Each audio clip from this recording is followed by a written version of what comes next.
Phone lines are open right now, 800-518-9292. Locally, from the socialist state of Delaware, 302-945-9292. Let me give you a rundown of what's coming up on the program today. We're going to take a look at the future of Trump's America. This is a Trump revolution, make no mistake about it, although there is something big going on this morning in MAGA Nation. Reports are that Mike Rogers, who is, let's put it this way, he ran for Senate in Michigan, lost. He has tried to jump on the Trump train, but Mike Rogers is a member of the Uniparty. And according to some news outlets, Trump is actually thinking of not naming Kash Patel as FBI director, but naming Mike Rogers as FBI director. Oh, my goodness. That news has sent MAGA Nation into a frenzy this morning, my friends. Even Roger Stone has publicly posted on social media, Mr. President, please do not do this. Kash Patel should be your new FBI director. And you know, I played you my monologue from 2 years ago, what to do about the FBI. You're not going to do anything about the FBI with Mike Rogers. It's just not, nothing will change. Absolutely nothing. It'll all be window dressing, my friends. All smoke, mirrors, subterfuge, whatever you want to whatever you want to categorize it. Mike Rogers should not be anywhere near the FBI, period. Actually, he shouldn't be anywhere near the Trump administration, period. Okay. Now, what's coming up today? So we're going to take a look at Donald Trump's America. There's some important things we need to talk about. Julianne Murray, who's the chair of the Delaware Republican Party, a Newsmax contributor, radio and content contributor, will be with us today. She will talk about the political aspects of what took place on November 5th. We have Mark Gober, who's the author of a book, An End to the Upside-Down Reset, the leftist vision for society under the Great Reset, and how it can fool caring people into supporting harmful causes. Why do Democrat communists get so much support from so many Americans? And is it possible for Trump to win back some of that support in the next 4 years for whomever runs against the Demcom nominee? Now, that's going to be, that's coming up next. And also, what about technology? You know that Donald Trump places a lot of importance, relevance on new technology. I'm sure you saw the launching of the Elon Musk Starship just the other day from Texas. Donald Trump was there watching. It reminded me, we're talking so much today about John F. Kennedy on this anniversary of Kennedy's death, but there are so many instances where you can see still photos, film, video, whatever. Well, it's video from film of Kennedy watching rocket launches and nuclear explosions and the demonstration of new military equipment. Kennedy was into technology. He gave some of his greatest speeches about technology and landing a man on the moon before the end of the 1960s, which we did. So we're going to talk to a panelist by the name of James Chernowski.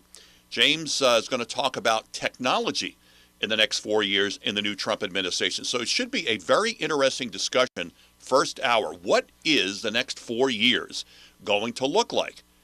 So we can now let's go to our next caller, Meineke doing Car Care Right Talk Line. So we'll open it up.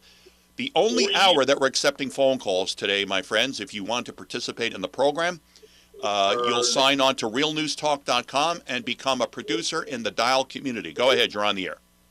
We'll see. Who, me? Go ahead, Grizzly, yes. Well, thank you, Jake, for taking my call. A lot of respect for JFK and what today is. November the 22nd, the day he was assassinated in Dallas, Texas. I don't know if you ever read his speech that was buried with him. Yeah, that's the speech he never gave. I have not read it, Grizzly. Oh, my God, Jake, I'm telling you, I read that and I cry. All right, well, tell us, can you give us a synopsis of what Kennedy was going to say in that speech if he had not been murdered in Dallas on November 22nd, 1963? What, in essence, what was he saying? He was giving us a prophetic message of where we ended up today. Okay. And the speech was actually centered on Psalm 127. And I'm trying to say, the very last words in it is, except the Lord keep the city, the watchman waketh but in vain.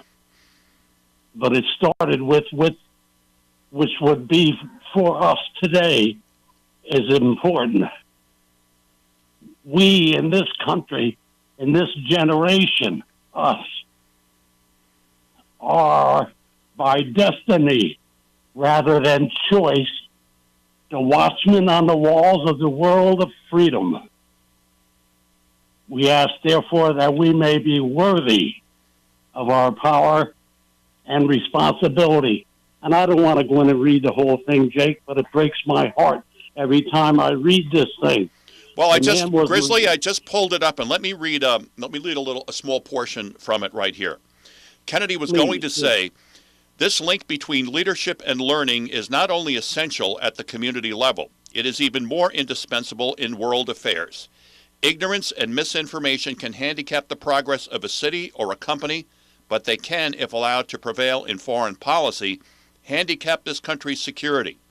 In a world of complex and continuing problems, in a world full of frustrations and irritations, America's leadership must be guided by the lights of learning and reason, or else those who confuse rhetoric with reality and the plausible with the possible will gain the popular ascendancy with their seemingly swift and simple solutions to every world problem. Boy, that was pretty that was pretty insightful on the part of whoever wrote that speech for Kennedy.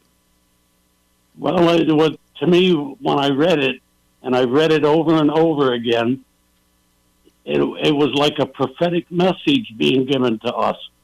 But when the man was assassinated, when he was buried, all that he had to say got buried with him. We don't talk about it. And I don't like to use the word debate because I really want to be leading a civil discussion among us, the people.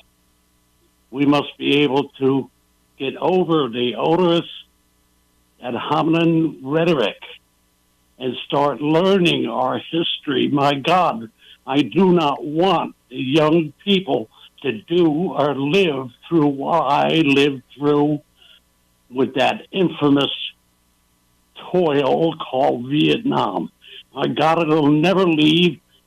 Jake, we must stand for what this nation was built on, and the Pilgrims, their words, and all the things they did and talked about from time to time on the radio, how they would, they laid the cornerstone for our government, and they said, the laws shall find their root in Scripture. Grizzly, may I read the final paragraph from Kennedy's speech? Please do. We in this country, in this generation, are by destiny rather than choice the watchmen on the walls of world freedom. We ask, therefore, that we may be worthy of our power and responsibility, that we may exercise our strength with wisdom and restraint, and that we may achieve in our time and for all time the ancient vision of peace on earth, goodwill toward men. That must always be our goal, and the righteousness of our cause must always underlie our strength. For as it was written long ago, except the Lord keep the city, the watchman waketh but in vain. That was the speech John F. Kennedy was supposed to give in Dallas and never gave. Grizzly, I'll let you provide the last word. Then we got to go. Oh, my God, Jake, thank you so much for the people. Now, one day maybe we'll get to talk about the Gettysburg Address given by Abraham Lincoln and what he said. We need to teach our children the history. Charity begins at home, and the greatest charity we can give our children is the blessing of the Bible. Please wake up, people. Make America godly again. That is MAGA. All right, Grizzly, God bless you, and I hope you're feeling better. And it's good to hear from you this morning. Thank you for bringing up that speech that Kennedy was never able to give. And I'm glad I had a chance to look through it briefly myself, Grizzly. Thank you for reminding us. That's what Grizzly does. He reminds us, right? You're listening to Your News Talk America. We're going to be transitioning in just a couple of moments to our digital interactive broadcast. I've got my tie on. The golden microphone is on camera. So you go to realnewstalk.com, participate, watch the show. You can go to facebooklive.com as well. Become a part of this broadcast. You won't be sorry.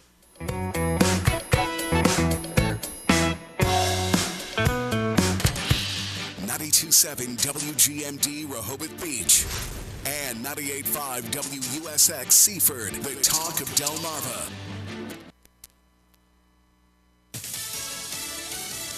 She's a stellar choice. I'm Dave Anthony, Fox News. That's what Matt Gaetz says about Pam Bondi. President-elect Trump's new nominee for Attorney General announced hours after Gaetz withdrew his controversial nomination. Republican Senator Josh Hawley also supports Bondi taking over the Justice Department, telling Fox, "We need to open the books on what these agencies have done, how they've gone after Trump, how they've gone after conservatives, how they've gone after religious Americans, people of faith. We need to lay it all bare, and then we need to fire everybody involved, and we need to overhaul DOJ and the FBI, and I think Pam Bondi will be up for that task." Now, President-elect Trump calls Bondi smart and tough. Bondi served as Florida's AG from 2011 to 2019 and was the state's first female attorney general. Before that, she served 18 years as a prosecutor. As Florida AG, Bondi led efforts to combat opioid abuse and end human trafficking. That's Fox's Brooke Singman. The Senate has to confirm Bondi and many other Trump nominees, and the president-elect's party will be in the majority with 53 Republican seats after Democratic Senator Bob Casey finally conceded in Pennsylvania following a recount. As the first count of ballots is completed, Pennsylvanians can move forward with the knowledge that their voices were heard, whether their vote was the first to be counted or the last. With the GOP in control next year, a bill that stalled in the Senate may move forward. Georgia Republican Congressman Mike Collins represents the district where Laken Riley was murdered in Georgia. And following the guilty verdict, Collins tells Fox News Radio he wants to once again pass the Laken Riley Act next Congress. That's one more tool we can use. Yeah, we need to make sure that gets passed quick. The bill requires ICE to detain illegal immigrants charged with local theft or burglary. That's Fox's Ryan Schmelz. Ukraine will hold emergency talks on Tuesday with NATO, the defense alliance helping support Ukraine against Russia's war. This after Russia, for the first time, used a new intermediate-range ballistic missile. America's listening to Fox News. I know it's hard to believe, but Christmas is right around the corner, and if you're thinking about what gift to get the firearms enthusiast that may be on your list this year, I highly recommend. I love this company. The rifles, the shotguns, the revolvers, made right here in America by our friends at Henry Repeating Arms. Now, they've got 200 models to choose from, a wide variety of calibers and styles and prices, and you cannot go wrong with any of them. They're a great company. The easiest way to check out Henry's Firearms is to get a copy of their free holiday gift guide. Just go to their website. It's henryusa.com. Click on the catalog button in the top right-hand corner. They will mail the gift guide and a few decals, and it won't cost you a penny. So if you want to put something made in America under your Christmas tree, make sure you order the free gift guide and get free decals from Henry USA today. That's henryusa.com. For a free gift guide and decals, henryusa.com. You're going to love this company. I love this. The station Delaware and Maryland turns to for local news. Here is another Delmarva news update here on 92.7 WGMD, WGMD.com, and the WGMD app. I'm Bill Robbins in the Talk of Delmarva Newsroom. The cause of a fire outside an auto parts store is being investigated. Georgetown police were called to the scene where a car caught fire outside of Advance Auto Parts. Georgetown Fire Rescue reports crews arrived at the store a little before 11 a.m. Thursday. They got to work quickly putting out the fire. So far, no word on any injuries. Maryland State Police at Salisbury Barrack are alerting residents about a call-in scam where the scammer requests that individuals buy gift cards and disclose the card numbers. Maryland State Police remind you that if you're receiving a call or electronic notifications from sources about purchasing or using gift cards or depositing money into a Bitcoin ATM to urgently pay for services or debts, that's an immediate red flag because only scammers will do that. And only scammers create urgent situations to convince victims to act quickly by withdrawing cash from their bank accounts and deposit into a Bitcoin ATM using a QR code that links to the scammer's wallet. Police want you to know that no legitimate business or government agency would ever ask you to do that. Governor Wes Moore announced a $1.8 million award to BCR Cyber and the Maryland Association of Community Colleges to bolster Maryland's cybersecurity talent pipeline. The governor cut the ribbon Thursday at Howard Community College. The funding, secured in partnership with U.S. Senators Ben Cardin and Chris Van Hollen, will help Maryland's 16 community colleges be able to offer cutting-edge experiential training and possibly make Maryland the cyber capital of the nation. WGMD AccuWeather. A mix of clouds and sun, cooler in the afternoon with some spotty rain moving through. High 47, cloudy and windy tonight, low 40. Windy day tomorrow, mix of clouds and sun, high 55. Sunday also windy and even more cloudy, high again 55. For more on these and other stories, visit talkofdelmarva.com. Looking for holiday elegance with top quality food for you and your guests this season? Now is the time to book your holiday parties. At 1776 Steakhouse in Rehoboth, voted Best Steakhouse from Best of Delaware Today magazine for the last 10 years in a row. The best steaks at the beach, period. You can now reserve your party online or purchase a gift card at 1776steakhouse.com or call 302-645-9355. Listen up, Delmarva anglers. The Talk Delmarva Fishing Report. Brought to you by Complete Tree Care, licensed and insured. Request an estimate at CompleteTreeCareDE.com. It's time for the Talk Delmarva Fishing Report with Eric Burnley. Thursday saw gale warnings, and they will be up again on Friday. Both Lewes Harbor Marina and Hookham and Cookham reported no boat sailed from Indian River or Lewes on Thursday. The word from Old Inlet Bait and Tackle was wind. It made fishing from the inlet uncomfortable at best, and not many folks showed up on Thursday.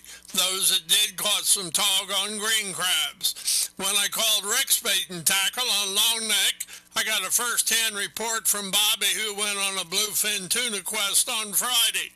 He and his crew set out on Bobby's boat, and when they got to the bluefin tuna grounds, they trolled up a freight train. It took Bobby 2 hours to bring the 300-pound bluefin to the boat, and I'm sure they were both worn out. I must congratulate Bobby and his crew for a job well done. This is Eric Burnley with your Talk of Delmarva Fishing Report. Broadcasting from the Meineke Car Care Center studio. It's your News Talk America on 92.7 WGMD. The Talk of Delmarva.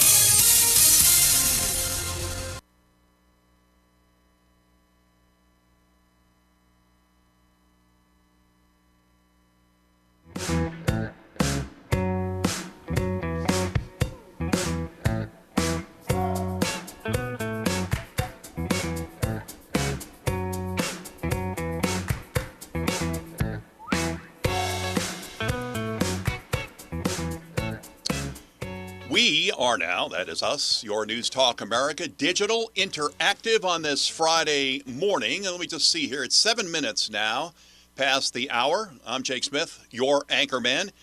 And we're going to spend the first segment this morning talking about the Trump revolution. Perhaps more significant than the Reagan Revolution, which began in January of 1981. And I want to welcome in our panelists this morning. We have so much to talk about. First of all, I want to welcome in Julianne Murray.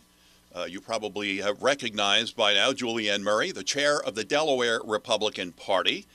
Julianne, welcome to your News Talk America Digital Interactive Friday. How are you?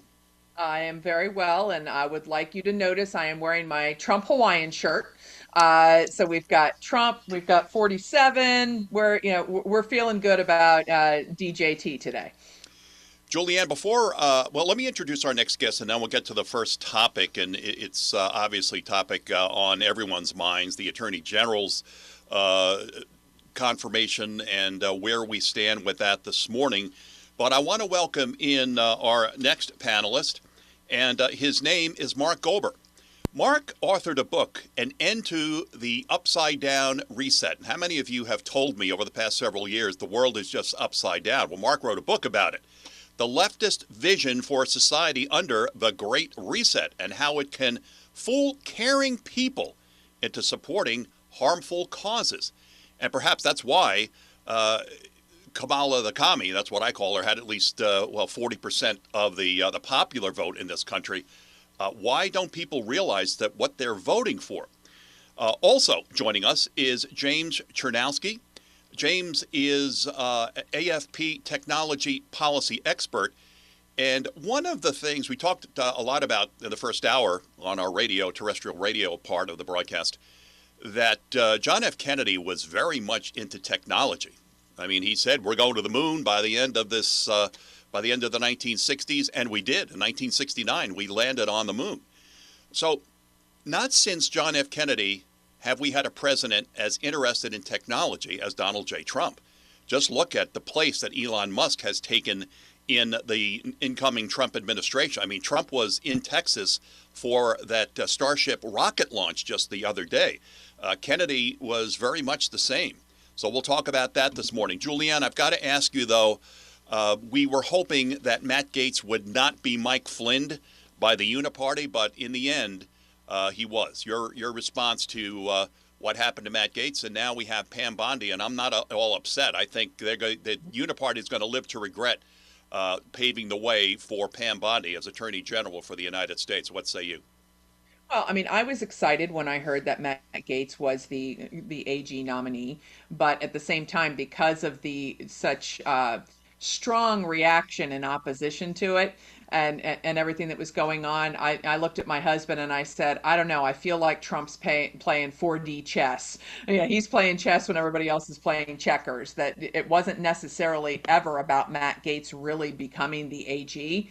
That it was, he had somebody else in mind, and that if it didn't work with Gaetz, if he got Gaetz, great. If he didn't, he had somebody else in mind, was my initial reaction. And so I was surprised when Gaetz withdrew so quickly yesterday, but kind of piecing between, it looks like they knew there were certain senators that were not going to vote for him. Perhaps that was the plan all along, was to smoke out who those senators were going to be for the rest of the team, so that they know where the work is going to be for any of the other quote unquote controversial nominees. But I think that Pam Bondi super qualified for this, and absolutely right frame of mind to carry out what Trump's vision for the Department of Justice. I want to welcome in, and we're very pleased to have with us author Mark Gober.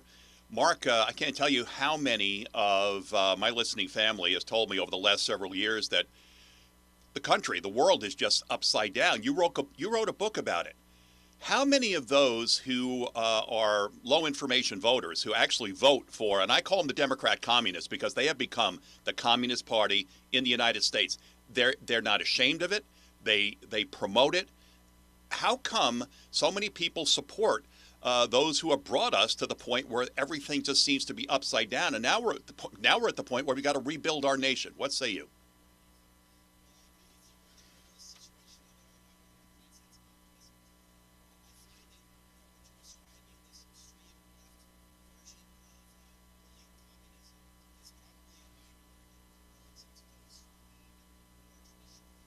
And one of the reasons I wrote this book, An End to the Upside Down Reset, is hopefully to awaken those who are more traditionally liberal and would believe in things, for example, like free speech, which is a liberal principle that people should be allowed to express their opinion, whereas what's happening on the far left is you can express your opinion unless we subjectively disagree with it.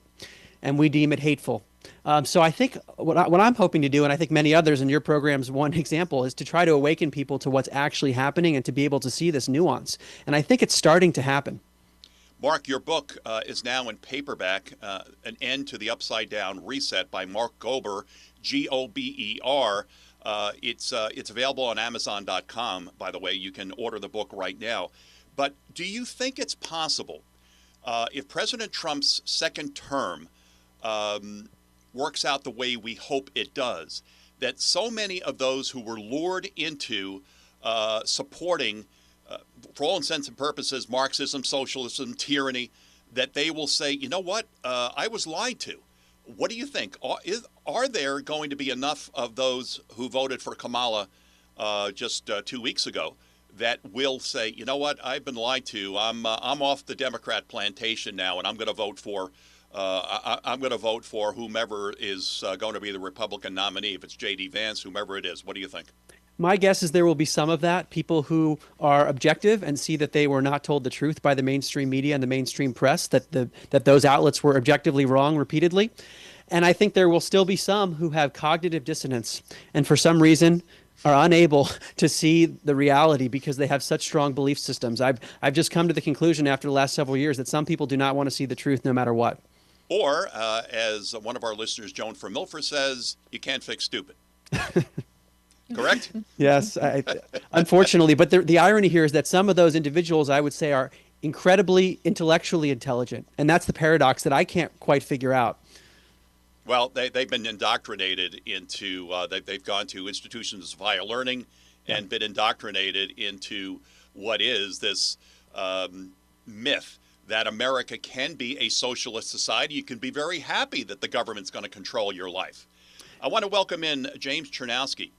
James is AFP technology policy expert, and he writes about the GOP trifecta has created an opportunity to undo the harm of the Biden administration's tech policy in these dangerous times. James, there's no question that the European Union has been needling our big tech businesses, and they've been trying to regulate them and harm them. We have an opportunity, though, now with Donald Trump back in the White House in January, to really take a stand to protect American technology. And what do you think about Donald Trump's very close personal relationship now with Elon Musk, who is right now the master of technology in this country? It's certainly what it was when I was a kid, watching John F. Kennedy, watching rocket launches at NASA, watching the military test out equipment. These are two technology-driven presidents. Your thoughts, sir? Yeah, I think you hit the nail on the head there. President Trump and certainly Elon Musk are certainly very forward-looking individuals when it comes to thinking about how can we go and put America first in terms of leading by example. And our technology sector has actually been at the forefront of driving economic growth and opportunity for the United States over the last several decades. You mentioned the European Union and why it's going after American firms. It's no surprise that the United States economy has gone and grown. It used to be a little bit smaller than the European Union bloc, but now it just completely blows it out of the water by comparison. And people in Europe are getting ostensibly poorer every single year because of the policies they've chosen to pursue. Right. Yeah, but they created these policies. Socialist Europe is socialist Europe. That's what it is. These people support that, and that's what they've got, right? Absolutely. And the problem that you had with the Biden administration is that they were trying to go and import a lot of that over here, and they were actually actively encouraging a lot of the things that Europe was doing to the American companies, right? We had Lincicome going and sending staff over to Europe to go and help with the implementation of their censorious Digital Services Act and Digital Markets Act, right? So there's plenty of reason that the Biden administration's approach to tech policy was really, really bad. And I'm very optimistic that not just President Trump and Elon Musk, but the GOP more broadly speaking in their platform for this upcoming election cycle had focused on wanting to be champions of innovation, right? And they called attention to artificial intelligence. They called attention to cryptocurrency. They called attention to space policy, right? So they're thinking about the future in a very positive and optimistic way that we haven't gotten to really go and see in the last decade. So that has me excited about what the opportunities that are going to be there for the GOP can be. They are going to deliver, hopefully, I think, an agenda that can go and help drive down costs for an American economy economy that we've seen going cumulatively at over 20% of inflation in the last administration here. So really, and technology is our way of innovating around a lot of these problems that we have. And President Trump and Elon Musk at the Department of Government Efficiency, I think, are a good starting point. And then Congress can come in and I think do some really good policy to help really spur innovation and unlock economic activity here in the United States. Well, government needs to get out of the way, doesn't it? Oh, absolutely. Okay, we'll talk more about that in just a moment, sir. We need to take a break on Your News Talk America. Digital Interactive Friday is now underway. When we come back, I want to ask Julianne Murray to comment on her thoughts about the political earthquake that happened 2 weeks ago. What does she think, how it's changed? I just saw a map. California's changed big time. It's not as blue as it once was. What does she think? What is she hearing from other chairs of the Republican Party across the country? Back with more on the Trump revolution. What does it mean? What can we expect? More of Your News Talk America Digital Interactive Friday in just a moment. I hope you can stay with us.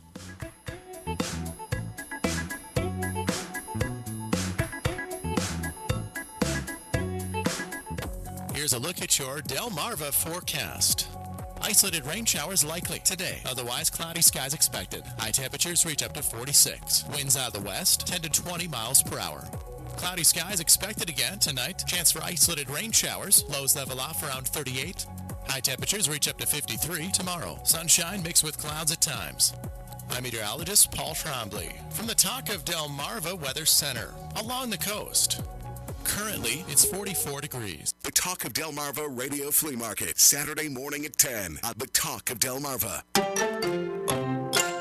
You're listening to WGMD. Broadcasting from the Lincicome Car Care Center studio. It's your News Talk America on 92.7 WGMD. The Talk of Delmarva. Views and opinions expressed are those of the hosts, callers, and guests, and not necessarily the staff, management, ownership, advertisers, or sponsors of WGMD. Choosing the right candidates for any office can be difficult. My office has lots of drama. My office has its ups and downs. I share my office. But no matter what kind of office you have, one thing's for certain. If you're hiring, you need ZipRecruiter.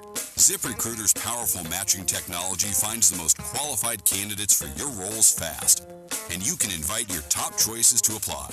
In fact, 4 out of 5 employers who post on ZipRecruiter get a quality candidate within the first day. So, for any kind of office. I'm really going places in my office. My office has everything you could ever want. Count on ZipRecruiter to find the right candidates for it. Try ZipRecruiter for free today at ZipRecruiter.com/free. That's ZipRecruiter.com/free. ZipRecruiter.com/free. Based on hundreds of 5-star reviews, Gun Shooter Enterprises is proud to be rated by Delaware locals as their favorite gun shop. When you walk through the door at Gun Shooter Enterprises in Millsboro, you'll be met with a knowledgeable staff and respect. Customers love the transparent pricing of new and used inventory, the in-house experienced repair team, and the firearms training classes. Visit them in downtown Millsboro with plenty of free public parking at gunshooter.com or call 302-663-0838.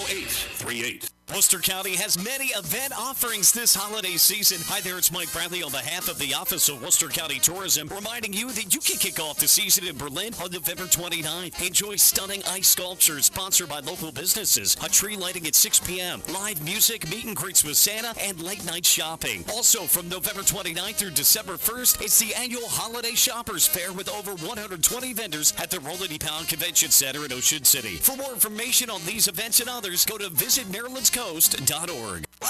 Hi, Dr. Michelle Parsons here. Here at Rehoboth Medical Spa, we have been treating our patients with a new class of medications for weight loss, including Saxenda, Wegovy, and Mounjaro. All of these prescription medications have been extremely effective at curbing appetite and helping our patients easily lose pounds that they have not been able to lose before at affordable prices. We make it easy for you to lose weight and improve your health. Book your free consultation today at 302-227-1079. Rehoboth Medical Spa, where the doctor is the difference. Broadcasting from the Lincicome Car Care Center studio.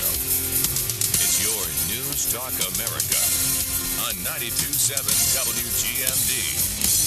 The Talk of Delmarva.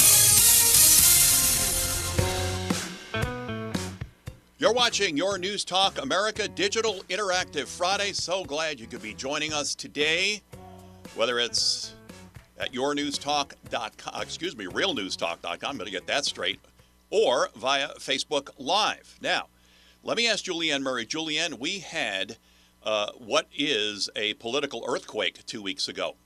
Your thoughts, and the typical blue-red maps have changed quite a bit since November 5th. What are your thoughts? What are you hearing from other Republican chairs across the country, and what is it going to mean for the midterms in 2 years? Well, I mean, lots of things. And I just, there's a train going by, welcome to Delaware. So if you hear honking, it's a happy, happy Trump, yay train, the Trump train, as we call it. Okay, there you go. I mean, yeah, there we go. I mean, I think that it is, I mean, we are getting ready to go into an age of republicanism that is going to be amazing to watch. All of us wanted President Trump to win. I think many of us thought that we could win one of the houses, not necessarily both of them. So to have the trifecta is incredible. And I think that Trump and his team recognize that they got to get busy. They have to show progress, and they have to do it quickly, because come midterms, historically, the House would quote unquote flip back, is not unusual. As a state party chair in a blue state, because Delaware is hopelessly blue, and I don't say that lightly, I think that we're going to have a great opportunity to strike opposition and show this is what socialism looks like in Delaware versus what's happening nationally.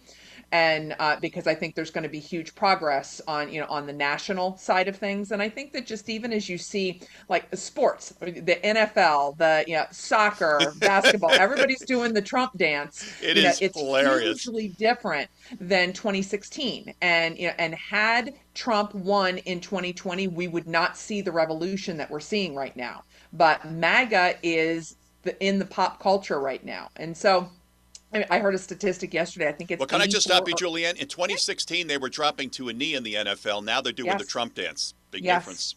Big difference. It's a huge difference. And oh, by the way, the NFL has said we're not going to do anything to curtail this. And so even they realize that.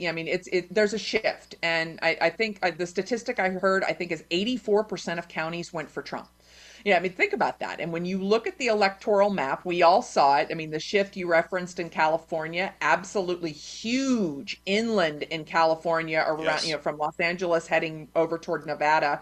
There are lots of states that went very, very red, and it's just the very urban areas. And then even in the urban areas, there were gains. So, it's absolutely a put up time. They have to deliver on the policies. But if they shrink the government the way that they're talking about and save that money there and show the progress and that it doesn't have to be big government, it's going to be a political revolution like nothing we've seen in our lifetimes.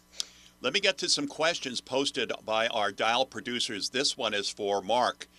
Mark, our producer, Bob and Lewes, says Marxist Democrat communists use the Marxist technique to change language 180 degrees, also called newspeak. What are your thoughts about that, sir?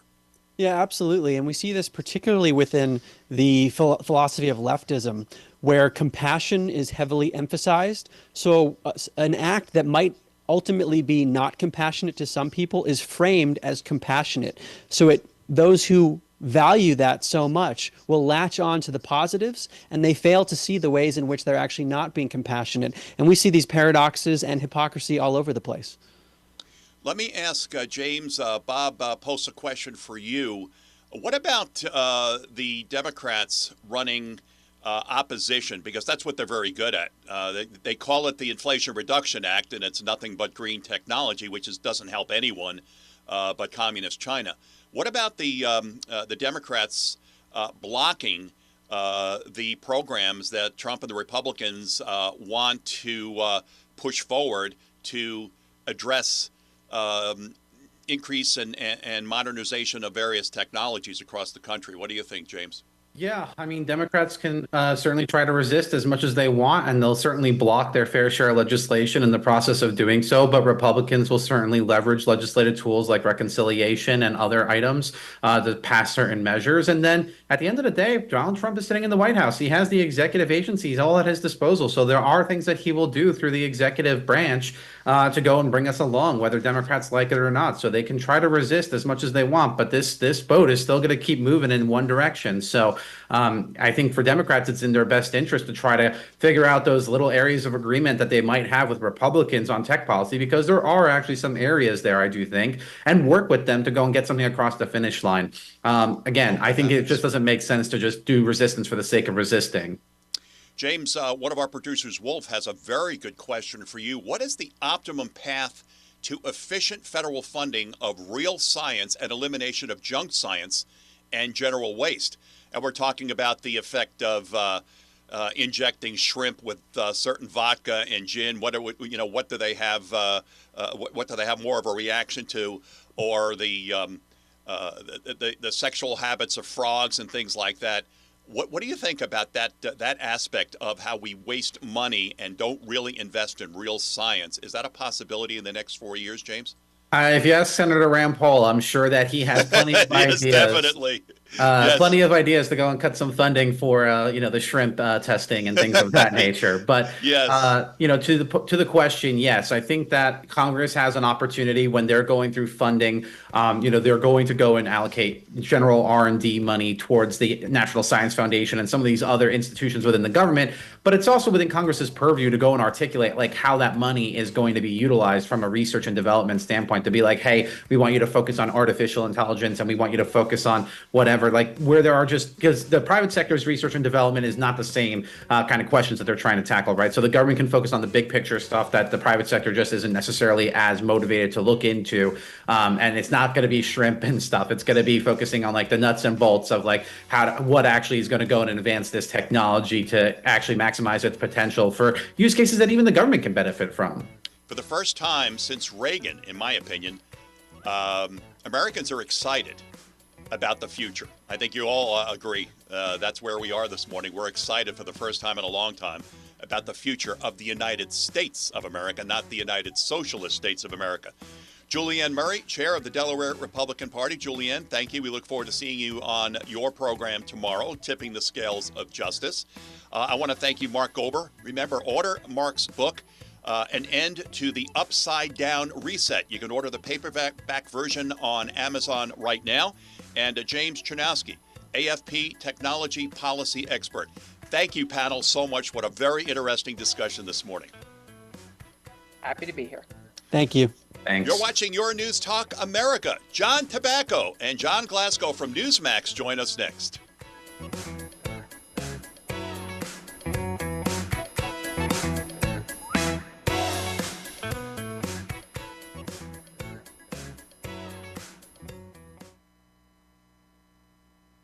Here is the marine forecast from the Delmarva Weather Center. A gale warning is currently in effect for aerial waters. Both winds out of the west today at 20 to 25 knots, gusting up to 30, and seas at 3 to 5 feet. As for tides, the next tide's high tide at 12:44 p.m., the next low tide's at 7:21 p.m., and we'll have another high tide at 1:14 a.m. And in Cambridge, the next tide's high tide at 8:51 a.m., the next low tide's at 3:21 p.m., and we'll have another high tide at 9:31 p.m. The ocean is 53 degrees. The Talk of Delmarva Fishing Report after the 6 a.m., 10 a.m., and 4 p.m. news and sports. Mike Bradley mornings on WGMD. News on the hour on WGMD. This WGMD Fox Business Update is brought to you by Sussex Environmental Consultants. For a healthy home, call 302-947-1810. I'm Lauren Simonetti, and this is the Fox Business Report. Stocks open mixed, though the major averages could close the week with gains. Amazon's investing another $4 billion in Anthropic, the artificial intelligence startup that is the closest rival to OpenAI. Anthropic says it will make Amazon Web Services the primary location to train its generative AI models. AWS is Amazon's cloud computing division. Amazon shares open flat. Gap shares are up 14%. Sales and earnings in the recent quarter were better than expected. The company is optimistic about the holiday season.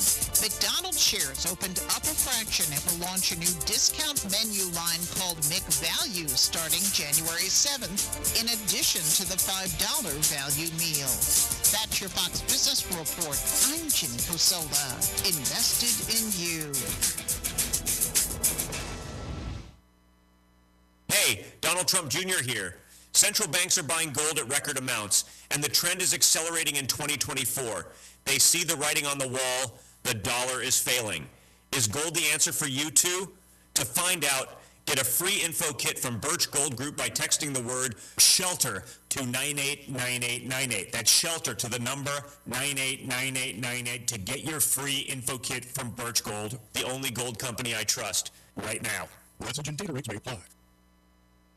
Broadcasting from the Meineke Car Care Center studio. It's your News Talk America on 92.7 WGMD. The Talk of Delmarva.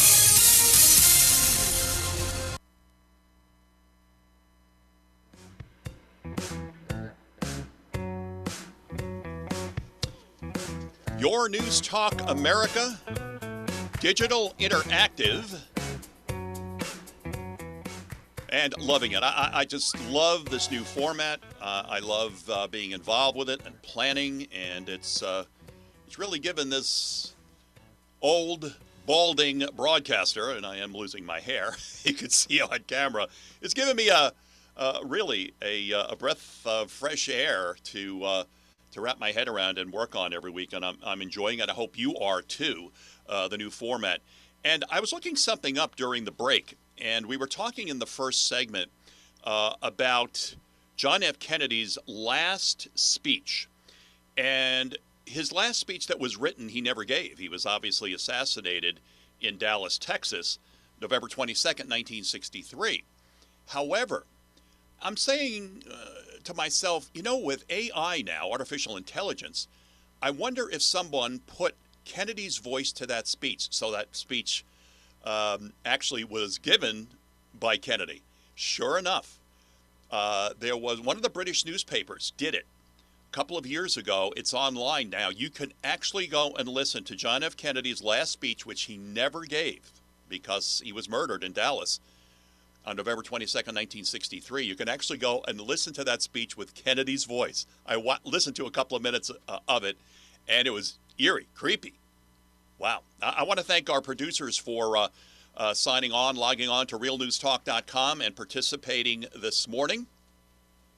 We are awaiting word of our two panelists, John Glasgow from Newsmax, and also John Tobacco of Newsmax, the host of Wise Guys. And I'm really interested to hear from them with respect to what people are saying on the street.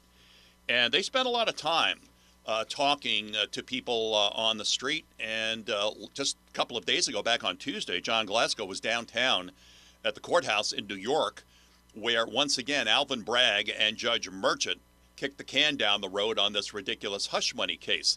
Just wondering, what was the general consensus down there? And we're waiting for our two panelists to sign on. And while we're waiting, let's go through some of the chatter from the chat room. I guess that's what it is, right? It's chatter from the chat room. Let's see here. I know that, let's see.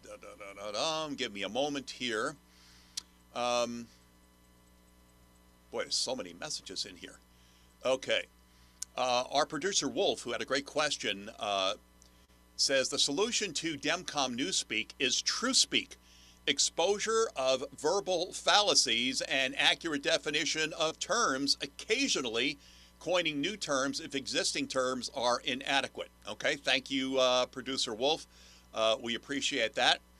Let's see, Colonel Michelle Williams say that, okay, she's got her the technical problems resolved, and everything is working well. Now, if you did not hear yesterday, Pennsylvania Senator Bob Casey, 2 weeks late, finally conceded his Senate contest to Dave McCormick.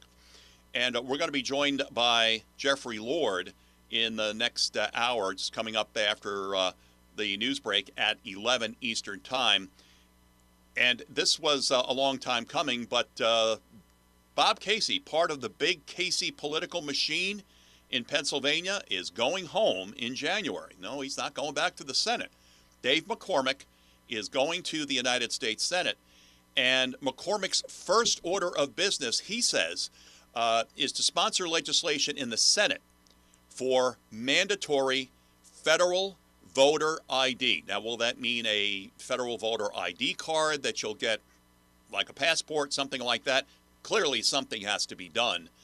And the fact is, what took place just over the past couple of weeks in Bucks County, Pennsylvania, boy, those people there, they went to the next meeting after the 3 Democrat council representatives defied 2 orders of the Pennsylvania Supreme Court and said that they're going to count ballots that should not have been counted, whether they didn't have the right date on them, they weren't signed, whatever. And the one woman who's a council person said that she doesn't care what the courts think. The courts are irrelevant today. Well, I know many of us feel that the Demcoms think that way about the courts because, listen, the Biden regime thinks that way. They keep forgiving student loans when the United States Supreme Court said you can't forgive student loans. So that's a Demcom thing. They think the courts are irrelevant unless they put their judges to make the decisions in the court. That's what we're dealing with right now.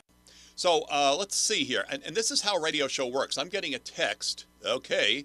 John Tobacco says he's in the waiting room. So we'll be talking to JT in just a minute. But the fact of the matter is, my friends, that we won this election because it was too big to rig. I don't think there's any doubt of that. But we cannot and will not go back to the way things were before. We cannot permit voter fraud to exist in this country anymore. There's just no way. And now that we are getting a taste of, when I say we, I mean MAGA, people who say put America first, we're getting a taste of the country first and being back in power. In other words, as Colonel Williams so affectionately says frequently, we the people, it's right behind me, well, on the shoulder, there you go, behind me. We're not going to give it up this time. We're not.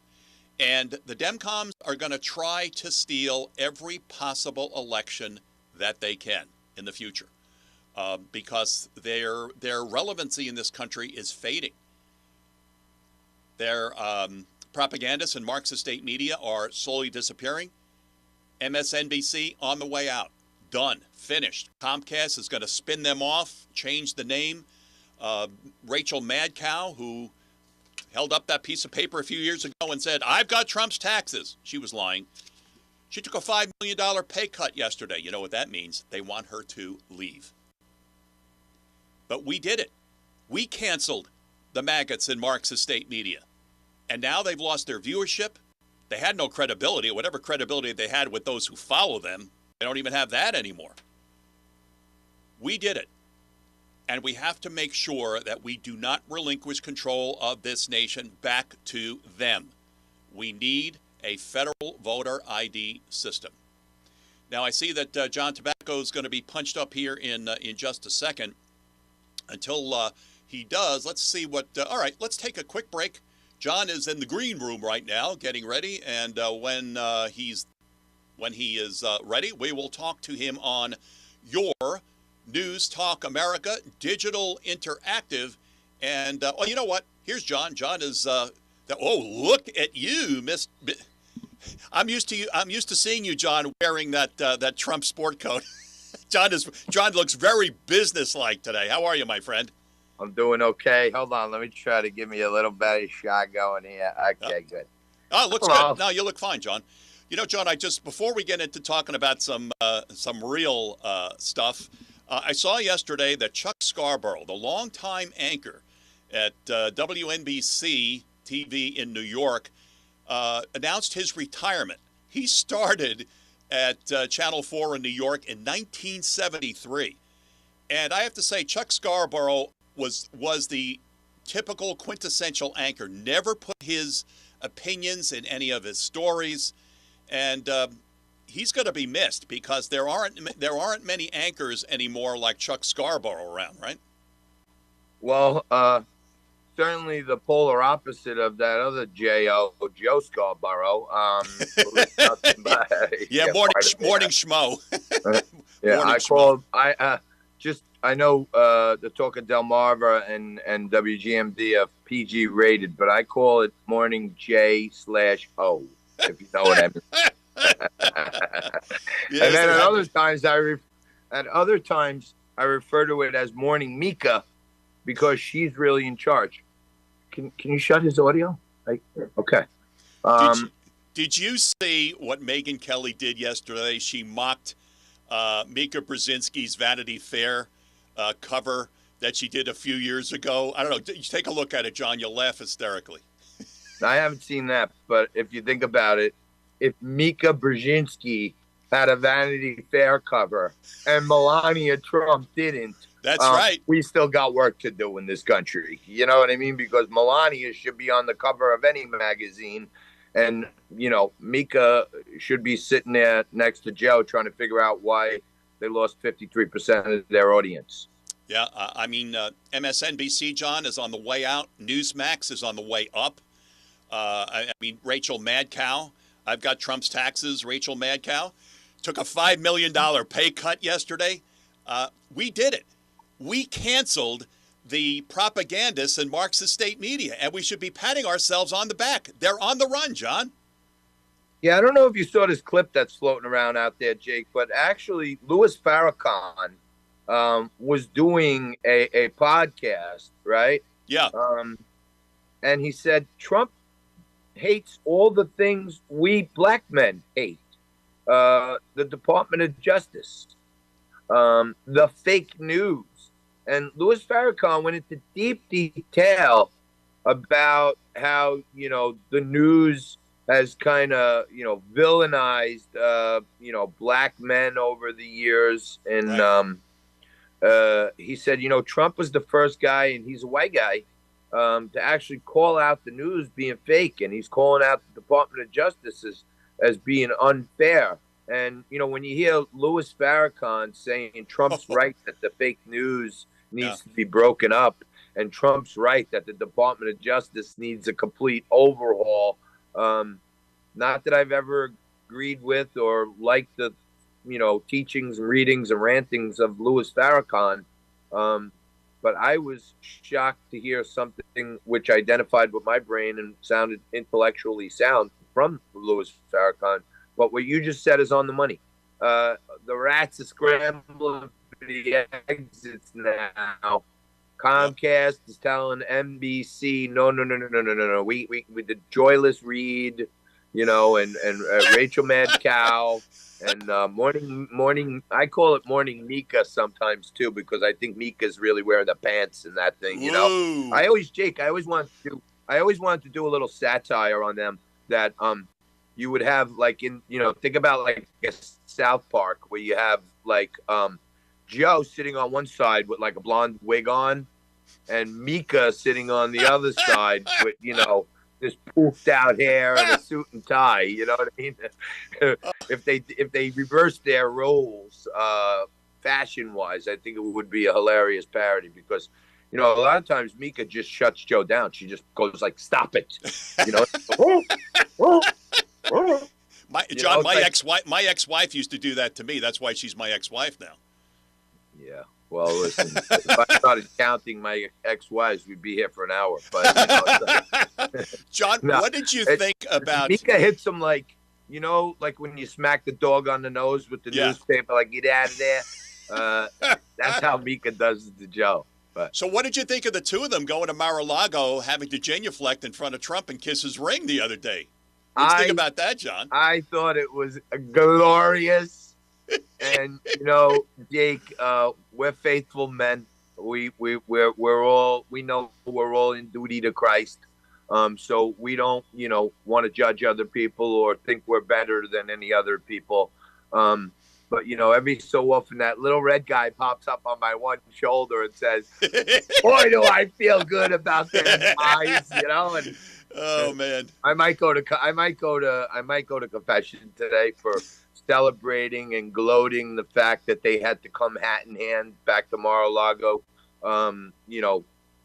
basically singing for the soup to stay on the air at this point. So I don't know. I think Trump was more than gracious. I think he showed a sign to any of those people that are on the fence right now that he can be reconcilable with people. And I think he even came out and said some people have given second and third chances. So I'm going to leave the lines open. So I'm not sure Jim Acosta is going to. I'm not sure Jim Acosta is going to get that second or third chance, John. Though. Now, from what I'm hearing, CNN is going to be a massive colonic over there. I love you, John. John Tobacco, the host of Wise Guys, is joining us. John, I just got a question posted on the board. How about you schedule a Wise Guy show in Delaware adjacent to January 2025 to celebrate the departure of Sleepy Joe from the White House? Well, John, there's going to be an announcement soon because I think I'll be broadcasting live from Washington Inauguration Day. Are you and Kara planning on going down for the inauguration? Well, whether or not Kara's going down, I can't weigh in on that one. But what I can tell you is that I am in advanced talks with a couple of very favorable sponsors. And there's a good chance that on January 1st, JT will be hopping into a Winnebago and starting a 19-day trip from New York to D.C., the road to the inauguration. And we're going to stop off in a whole bunch of little college towns on our way, weaving our way down. So I see no reason why I would not make part of my tour pass through Delaware and sit down with my good buddies over there at WGMD, Jake Smith, maybe my buddy Rob Carson might be floating around. And, of course, the inimitable Julianne Murray hopefully can show up. But more details to come. But what I'm looking to do is hop in a Winnebago, get a couple of members of my crew. We're going to map out a road trip, hit some college towns, and hit some Republican stalwarts that came out big, hit some Democrat areas that turned red, and find out what, why, how, when. How did it all happen, and then end it on the 20th down in D.C. And I'm thinking about maybe working with Roger Stone and a couple of others to have the deplorable 2.0 the night before the election. Ooh, I like your thinking. I like you thinking. John, we got to take a break. John Tobacco, the host of Wise Guys, joining us. I'm not sure where John Glasgow is. However, John is here. JT is here. Probably doing a lot of shopping at a certain bakery in Staten Isle. We'll talk about that in just a moment. Stay with us.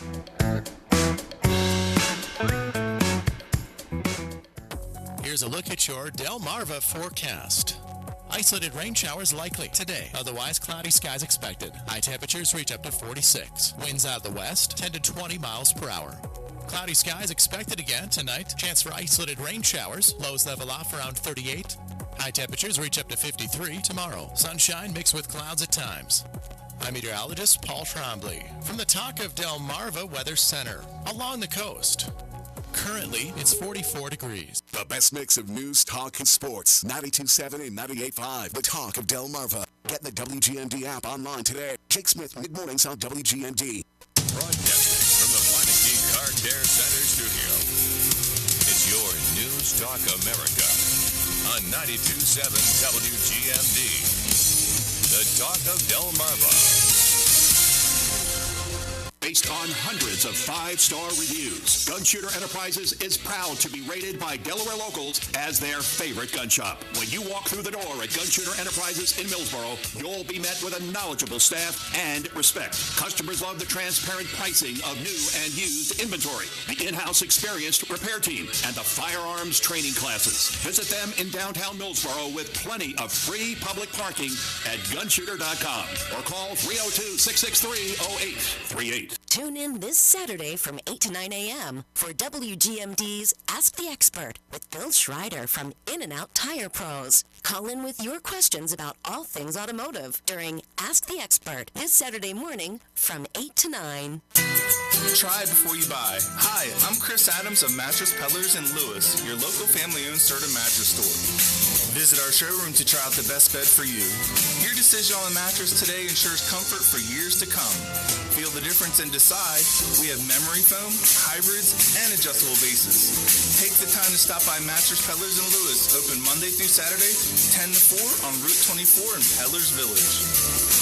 Mattress Peddlers. Every time you watch the Ravens game with the original Green Turtle in North Ocean City, you get a chance to win up to 3 pairs of game tickets. The original Green Turtle presents Ravens football on WGMD's 92.7, a Delmarva Ravens affiliate. Attention small business owners. Hi there, it's Mike Bradley reminding you the Ocean City Chamber of Commerce is having their Small Business Summit on Tuesday, December the 3rd from 8:30 a.m. to 1:30 p.m. Come spend a day with their business experts and learn more information on human resources, IT, banking, marketing and business development, and many more. You'll leave with a renewed sense of confidence in your business from those who have experienced the ups and downs of small business. For more information and to sign up, go to oceancity.org. Tune in this Monday afternoon after the 4:30 news as WGMD's featured guest will be Jim Fritz of All American Mortgage, specializing in reverse mortgages and keeping you up to speed with Delmarva's ever-changing housing market this Monday afternoon after the 4:30 news. Based on hundreds of 5-star reviews, Gun Shooter Enterprises is proud to be rated by Delaware locals as their favorite gun shop. When you walk through the door at Gun Shooter Enterprises in Millsboro,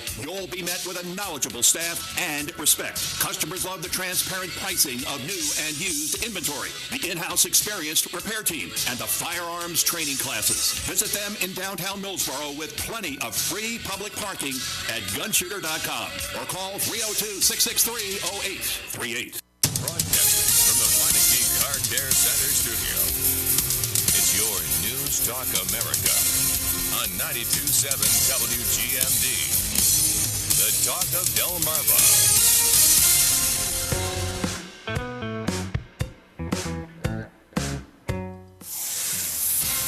My friends, this just in, and now we know where John Glasgow is. My guess is he's headed downtown to the courthouse because Judge Merchant has just issued a decision. He's granted a stay on the Trump, whatever you want to call it, hush money case, the ridiculous case. That case has now been stayed, and he is considering tossing the case entirely due to President Trump winning his second term in office. So there you have it, JT. That's where John Glasgow is. I'm sure he's headed downtown because he was downtown on Tuesday for the latest update on this case from the judge's chambers. Your thought, John?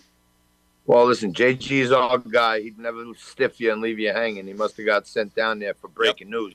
But, look, to me, this isn't breaking news. I mean, congrats to you and the news department for breaking it. But this is like old news. I mean, this whole thing was a joke. If you ask me, it's been a joke from the beginning.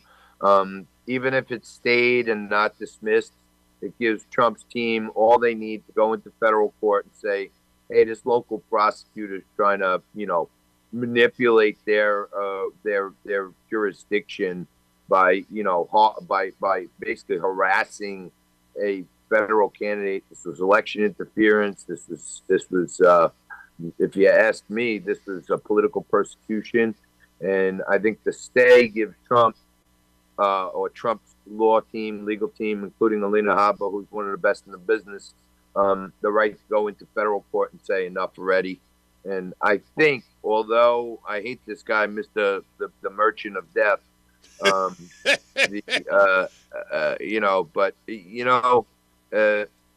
I have a feeling he might even consider throwing it out so he doesn't look like any more of a heel. And a lot of people may not realize this, but the word merchant, over the years, like if you go back to almost biblical times, the merchant was not a good thing. It's kind of like a version of mercenary. You know what I mean? You're a transactional person if you're a merchant. I hear you. And I think it's fitting that, his actual name is Merchant because, he's a mercenary and he had a job to do. He tried to do it, but the American people spoke loud and proud. And I think, you don't get to being a judge by being a total knucklehead. So I think he may see the error of his ways and try to reverse it for his own career. But I'll believe it when I see it, John. John, we've got about a minute left. Can you give us a preview? What's coming up tomorrow night? Wise Guys, 10 p.m. on Newsmax. Well, I can tell you this. I'm really ticked off, Jake, because Whoopi Goldberg, still suffering from Trump derangement syndrome, and her little posse of pals on The View is taking aim at a bakery in Staten Island, accusing them of not serving her because of their politics. I say, Whoopi, that's a bunch of hogwash, a bunch of boulder dash. And the Wise Guys went to Holterman's Bakery. We sat down, exclusive one-on-one with the owner. We proved this weekend that they had a problem with their boiler. We even show you the new boiler. And you find out why Holterman's Bakery, 145-year-old establishment still run by the same family, should be put on a pedestal in America as an American success story instead of Whoopi Goldberg going out there and faming them. And hey, Whoopi, admit you're wrong, make an apology, and everybody will leave it alone. But otherwise, that now it's coming for you, Whoopi. You in The View, TikTok. I can't wait. Newsmax tomorrow night, 10 p.m. Wise Guys. John, some of my listeners had tried to order from them, and the website kept crashing. The phone was busy. I'll see you. Official talk radio station of the White Marlin Open, WGMD Rehoboth Beach, Ocean City, and WUSX Seaford, Salisbury. News, talk, and sports. Good night. This is a Fox News alert. Another Trump legal victory in New York. I'm Dave Anthony. It's in the case the president-elect was convicted in earlier this year. As Fox's Nate Foy reports, we just got a ruling a short time ago from Judge Juan Merchan. He is allowing Trump's lawyers to file a motion to throw out the case. He is also agreeing to delay the sentencing, which was originally set for November 26th, which is next Tuesday. And he is also pushing back a decision to throw out the case on the grounds of presidential immunity. Now, they argue the Supreme Court's immunity ruling for official actions a president takes may apply in the case. Trump was convicted of falsifying records and payments made while in office to reimburse a Trump lawyer for paying to keep an alleged affair quiet before the 2016 election. Now, some Republicans want big changes at the FBI and back President-elect Trump's new nominee for Attorney General Pam Bondi. Republican National Committee Chairman Michael Watley tells Fox, "We need a safer communities. We need a safer country. She is going to be able to deliver that." Bondi used to be Florida's Attorney General and was nominated hours after Matt Gaetz withdrew amid controversial sexual misconduct allegations. Ukraine and NATO have scheduled an emergency meeting, and Ukraine's parliament canceled its session for the first time since the war with Russia started. More shockwaves from yesterday's strike by a brand new kind of Russian intermediate-range super-fast missile. It caused some damage and casualties in the Ukrainian city of Dnipro, but also carried with it a big message. Fox's Greg Palcon in London, days after Ukraine launched into Russia long-range missiles provided by the U.S. and Britain. Russian President Putin on TV last night saying, in the event of an escalation of aggressive actions, he will respond decisively and reciprocally. The spokesman adding today the actions by the U.S. and its allies were reckless, noting Russia had demonstrated its capabilities and could do more. America's listening to Fox News. I know it's hard to believe, but Christmas is right around the corner, and if you're thinking about what gift to get the firearms enthusiast that may be on your list this year, I highly recommend. I love this company. The rifles, the shotguns, the revolvers, made right here in America by our friends at Henry Repeating Arms. Now, they've got 200 models to choose from, a wide variety of calibers and styles and prices, and you cannot go wrong with any of them. They're a great company. The easiest way to check out Henry's Firearms is to get a copy of their free holiday gift guide. Just go to their website. It's henryusa.com. Click on the catalog button in the top right-hand corner. They will mail the gift guide and a few decals, and it won't cost you a penny. So if you want to put something made in America under your Christmas tree, make sure you order the free gift guide and get free decals from Henry USA today. That's henryusa1word.com. for a free gift guide and decals. EnryUSA.com. You're going to love this company. I love this company. Delmarva's home for local news, 92.7 and 98.5 WGMD, the talk of Delmarva. And good morning to the NFL on Thursday Night Football. The Cleveland Browns overcame the elements on a snowy night at home to beat the Steelers. Fox's Bob Mortale has more. The Browns have now won their last 9 home Thursday games. Cleveland rallied late in the fourth quarter to get by Pittsburgh 24-19. Nick Chubb scored a second touchdown of the game with 57 seconds remaining to put the Browns up for good. Cleveland led 18-6 after Jameis Winston scored his first rushing TD in 3 years. Early in the fourth, Pittsburgh came back with 2 scores. The Steelers went in front by 1 when Russell Wilson connected with Calvin Austin for a 23-yard TD with 6:15 remaining. Cleveland snapped Pittsburgh's 5-game winning streak and improved to 3-8. Bob Mortale, Fox News. All right, to college football we go, and last night it was Georgia Tech defeating NC State in an ACC battle. Final score 30-29. To high school football and playoff action, we begin in the first state and DIAA semifinal action of the downstate teams in action. All these games at 7 o'clock tonight. In Class 1A, the 1-seed Indian River hosting the 4-seed Polytech. In Class 2A, the 5-seed Woodbridge on the road at the 1-seed Caravel. And in the 3A, the 4-seed Sussex Central taking on the 1-seed Salesianum. That game, though, being played not at Salesiana, but at Absinio Stadium.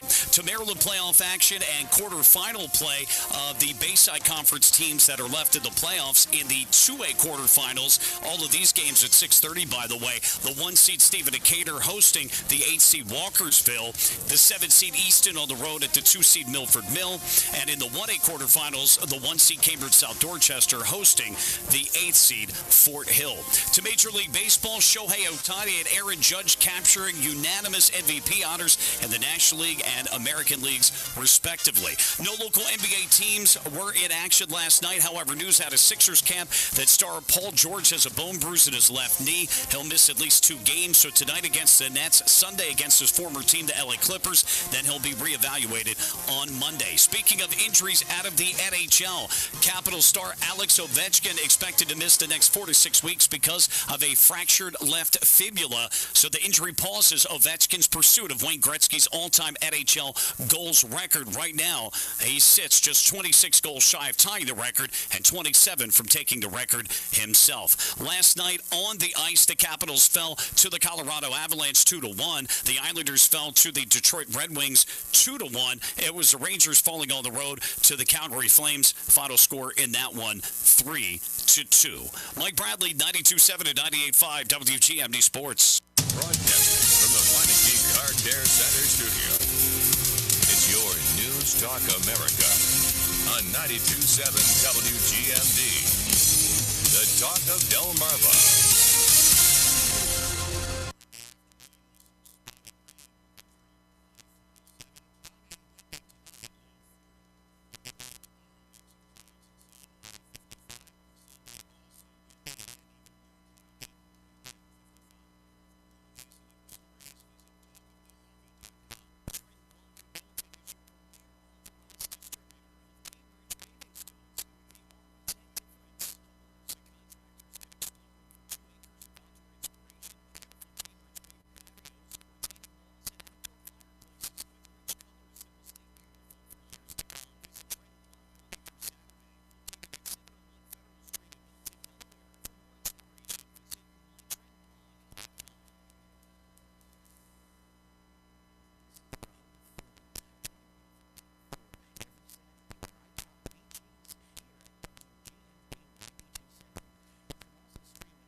Here's a look at your Delmarva forecast.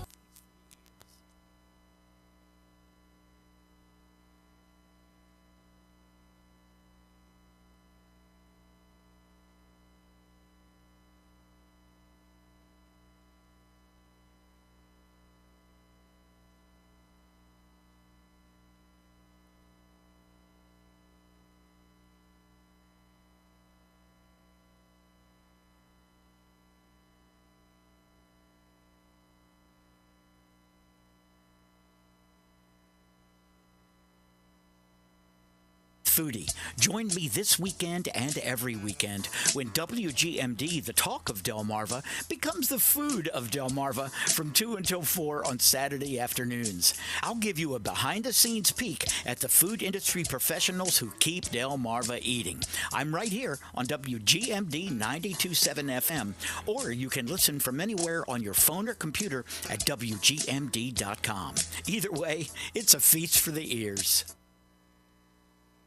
We're going to win so much. Remember, we're going to win, win, win. That's what we're doing.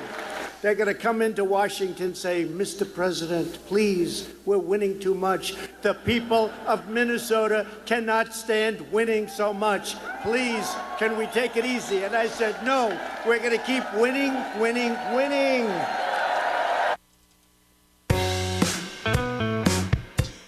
You're watching Your News Talk America on Digital Interactive Friday. I'm your anchorman, Jake Smith, with you until noon Eastern Time. And I had to play that. That is from Trump's first campaign in 2016. You're never going to get tired of winning. And he just won another one. Judge Merchant has caved, apparently, finally. But I want to welcome in our good friend, Jeffrey Lord. Jeffrey, you're laughing, but why are you laughing, Jeffrey?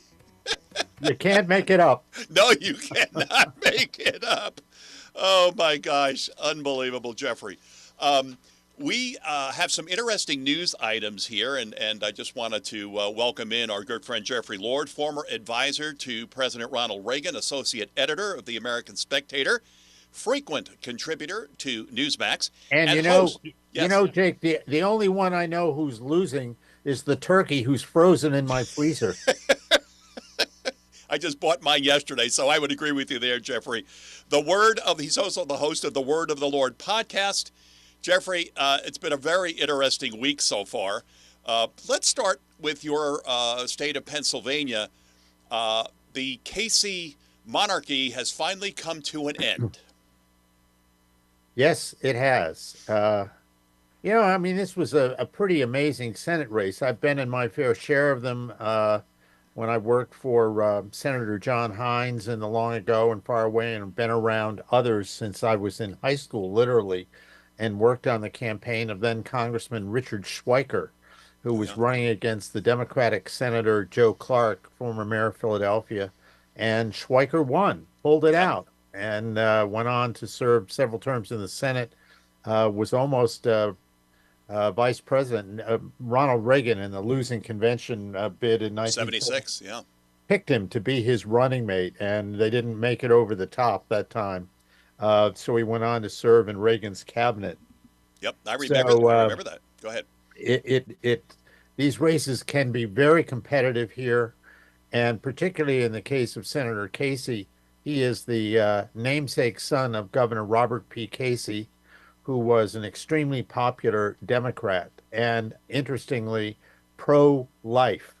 So much so that when he was supposed to address the Democratic National Convention in 1992 that nominated Bill Clinton, the pro-choice delegate element of the Democratic Convention protested, and he was refused his speaking slot, which was kind of a forebearer of things to come for that party, wasn't it, Jeffrey? Yes, it was.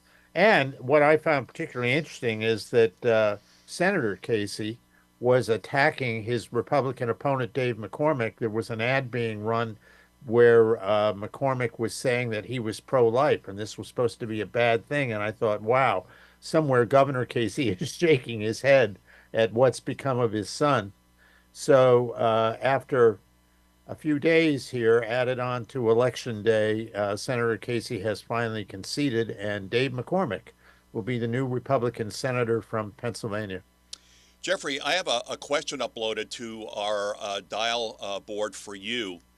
Why are the officials in Pennsylvania who admitted they were breaking the law by counting votes which should not have been counted based on 2 decisions by the Pennsylvania Supreme Court, why are they not in jail? Jeffrey, the reaction from the people in Bucks County, I'm sure you saw the video, and what these people, they are angry and they want them out. What were your thoughts? I think they will be out. I don't think there's. I think it may have to wait till an election. But when you've got even the Democratic governor of Pennsylvania, not to mention Democrats on the Pennsylvania Supreme Court, saying, you know, you only count the legal ballots. Only in Shocking. Pennsylvania, Jeffrey. Only Shocking. in Pennsylvania. Only in Pennsylvania. And, you know, we, as I've probably said to you before, Pennsylvania has this unfortunate history. We've had people go to jail for voter fraud, including a former Democratic congressman. Yep. Yeah, he was charged. He was charged with bribing a Philadelphia Democratic election official whose job was to stand by the voting machines, and when people weren't looking, going ka-ching, ka-ching, ka-ching. Unbelievable. And then we had, all the way back in 1994, we had a situation, a special election for a state Senate seat in Philadelphia, and the Republican, quote unquote, lost. Well, the Republican, he was a young lawyer named Bruce Marks, whom I knew. He had been a staffer for Senator Arlen Specter, had the smarts to know there was something up, and he got the ballots taken to a federal judge who went through them himself and wrote an opinion that made the front page of the New York Times in the day, saying there was, and these are his exact words, a massive scheme by Democrats to steal this election, quote unquote, with absentee ballots. Yeah. And then we have, of course, Mitt Romney. He didn't get a single vote in some 58 some districts in Philadelphia, right? And there's only 60 some odd, and old Mitt didn't get a single vote. Yeah, no funny business there, right? No, absolutely not. Jeffrey, one of our producers, Bob, wants to know, when will Pennsylvania throw out Josh Shapiro, who is as corrupt as any other politician? Well, Josh Shapiro stayed pretty silent on he stayed silent on the counting of these ballots and of these two Supreme Court decisions. I will say he did speak up once to say that the Bucks County people were wrong. Yes. And you've got to, so he did do that. There's a sort of tradition with Pennsylvania governors is that they get, well, first of all, it used to be that they only served one term and then they were out automatically. Right. The Constitution was changed. They now serve 2 terms, and with one exception, they have served that second term. So who knows what the situation will be when we get to 2026. I couldn't tell you off the top of my head who the Republican nominee, you know, sometimes you get somebody who's an inevitable choice. Sure. I don't see that person yet. Doesn't mean they won't emerge, but you can't beat somebody with nobody, as the old saying goes. So Republicans will put somebody up, and I'm sure somewhere out there in the state legislature or perhaps a member of Congress that the field is quietly stirring, but no public evidence of it yet. Our good friend Jeffrey Lord is joining us. When we come back, I want to talk to Jeffrey about the fact that President Trump is being denied his first pick for Attorney General. Well, Reagan had some problems too, and so did George H.W. Bush with John Tower. How does this compare with past presidents having difficulties getting their nominees through Senate confirmation? We'll talk more with our good friend Jeffrey Lord in just a moment on Your News Talk America. Digital Interactive Friday continues.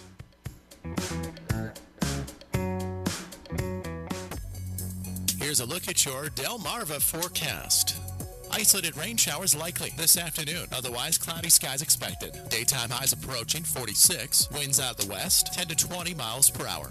Chance for isolated rain showers tonight. Lows dip down to about 38. Cloudy skies expected. Daytime highs approaching 53 tomorrow. Sunshine mixed with clouds at times. I'm meteorologist Paul Trombley from the Talk of Delmarva Weather Center, inland. Currently 44. 92.7 and 98.5 WGMD, where the news comes first. You're listening to WGMD, Delmarva's Choice, WGMD. Broadcasting from the Lincicome Car Care Center studio. It's your News Talk America on 92.7 WGMD. The Talk of Delmarva. Views and opinions expressed are those of the hosts, callers, and guests, and not necessarily the staff, management, ownership, advertisers, or sponsors of WGMD. Choosing the right candidates for any office can be difficult. My office has lots of drama. My office has its ups and downs. I share my office. But no matter what kind of office you have, one thing's for certain. If you're hiring, you need ZipRecruiter. ZipRecruiter's powerful matching technology finds the most qualified candidates for your roles fast, and you can invite your top choices to apply. In fact, 4 out of 5 employers who post on ZipRecruiter get a quality candidate within the first day. So, for any kind of office, I'm really going places in my office. My office has everything you could ever want. count on ZipRecruiter to find the right candidates for it. Try ZipRecruiter for free today at ZipRecruiter.com/free. That's ZipRecruiter.com/free. ZipRecruiter.com/free. Hi, Dr. Michelle Parsons here. Here at Rehoboth Medical Spa, we have been treating our patients with a new class of medications for weight loss, including Saxenda, Wegovy, and Mounjaro. All of these prescription medications have been extremely effective at curbing appetite and helping our patients easily lose pounds that they have not been able to lose before at affordable prices. We make it easier for you to lose weight and improve your health. Book your free consultation today at 302-227-1079. Rehoboth Medical Spa, where the doctor is the difference. Rehoboth. Tune in this Saturday from 8 to 9 a.m. for WGMD's Ask the Expert with Bill Schreider from In-N-Out Tire Pros. Call in with your questions about all things automotive during Ask the Expert this Saturday morning from 8 to 9. We keep you warm when it's cold outside. We keep your water hot. At Baker Petroleum, we have the lowest prices on propane and heating oil in all of Kent and Sussex County. Winter is coming, prices are low. Making the switch to Baker Petroleum has never been easier. Call us at 302-645-7000. You're good to go. You can depend on Baker Petroleum. You're good to go. Tune in for Transforming Grace with Pastor Robert Decker from the pulpit of New Covenant Presbyterian Church in Lewes. Heard Sunday mornings at 8 here on the Talk of Delmarva. Broadcasting from the Meineke Car Care Center studio. It's your News Talk America on 92.7 WGMD. The Talk of Delmarva.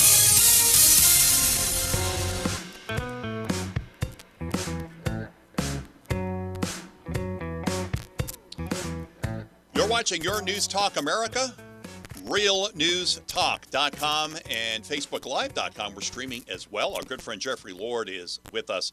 Jeffrey, I just saw this story posted on the Gateway Pundit, and it's just more of the same. Dozens of Pennsylvania Trump supporters wear MAGA hats to protest city council president who compared them to KKK hoods. That's in Erie County, Pennsylvania. So it's not just Bucks County. You're right. You can't make this up, Jeffrey. Oh man, you can't make this up. And it's over here on a hat rack, I have my Make America Great hat. Hopefully, I won't be kicked out of my own house. I hope not. I hope not either. Jeffrey, can we talk a little bit of history? Now, usually a president will get their nominees, through the Senate confirmation process with little problem. Now, there have been issues over the years. I remember John Tower. That obviously was a stain, I think, on the Senate confirmation process. Joe Biden had his hands in that. But Joe Biden had Mayorkas confirmed. Obama had Eric Holder confirmed. What's happened with Matt Gaetz? Certainly not unforeseen. How do you see it? And I like Pam Bondi anyway. If you're going to have a number two candidate. I've met Pam Bondi. I think have she's you? terrific. Yeah. Yeah. Well, the thing is here, and I've gone back and looked at this because this kind of bizarre little factoid piques my interest. Presidents since Andrew Jackson have had exactly this kind of problem. They nominate somebody for, the cabinet positions have ranged all over the lot. Attorney General, Secretary of the Treasury, Secretary of Defense, CIA Director, etc. And they have been refused. and President Clinton had several that were turned down for different spots. President Bush 41 had John Tower. Yeah. And he was interesting. I vividly remember him. He was kind of a short guy. Yeah, he was not tall in stature, but he was very a rip. dapper dresser and all this kind of thing. Known to imbibe here and there, and also had a thing for pretty girls. Ooh. Yeah, what is it about these, Jeffrey? What is it about the short guys and pretty girls? Yeah, exactly. and that combination did him in when Bush nominated him to be Secretary of Defense, a job for which otherwise he was perfectly well qualified. He'd been a long-time senator from Texas and senator from senator from the committee that chairman of the Armed Services Committee is what I'm looking for there. Right. So he was very well qualified, and quite sadly, he met an unfortunate end. He died in a plane crash. Yeah, I did remember that. I did not remember that, Jeffrey. And what got me was that came fairly close in time to the death of my own former boss, Senator John Hines from Pennsylvania, who likewise was killed in a private plane crash. Yeah. And man, those were some rugged times. But John Tower was interesting. But there were all kinds of others. Bill Clinton nominated a couple women to be attorney general, and they didn't get anywhere. And so this is not unusual, I should say. And the only thing I could say to any president is make sure these people are vetted before you announce them.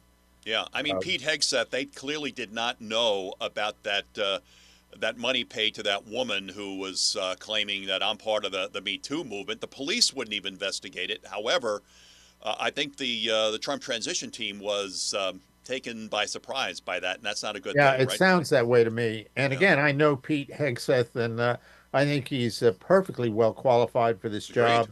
I've read his book that he has out on military warriors and the problems in the military with all of the woke stuff that's been going on, and that that kind of thing has to come to an end. So he would be well positioned as Secretary of Defense to do something about it.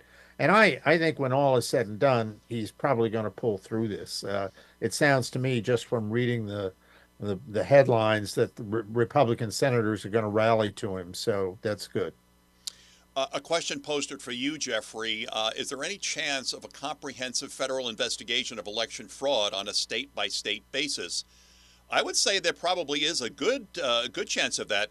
And your senator-elect, Dave McCormick, has said his first order of business is to sponsor a bill in the Senate for federal ID, a federal ID law, federal ID legislation. What do you think about that, Jeffrey? Yeah, I think that's absolutely the right thing to do. Here in Pennsylvania, we have what was known as the state store system. And the state stores were liquor stores. They were the only place that you could go to buy liquor. And then the legislature, in quite a terrific fuss, changed the law.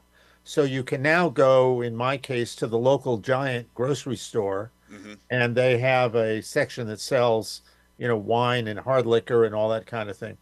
To buy anything, you have to present your driver's license. Now, I always joke with whomever is behind the counter that I'm so thrilled that I need a picture ID to prove that I'm older than 18, and I thank them very much for the compliment. But you do have to present that, and I'm not making a new point. There are plenty of people saying if you've got to have a picture ID to buy a bottle of booze at the grocery store, you ought to have one to vote, and I think that's about right. Well, the reason we don't is because the ACLU has convinced Americans that for some reason minorities just don't have the skill sets to get a photo ID or to get a government ID. And we put up with that nonsense, and I think Americans now sense that election fraud is a serious, serious problem in this country.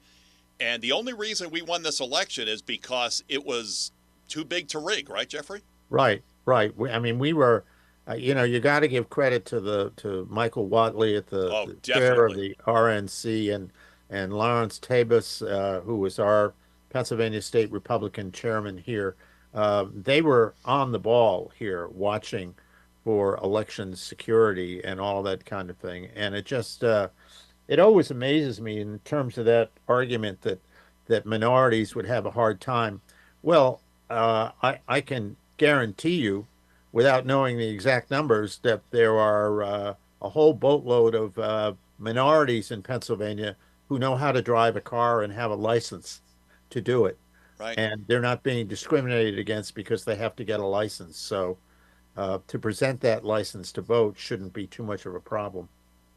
Jeffrey, there was an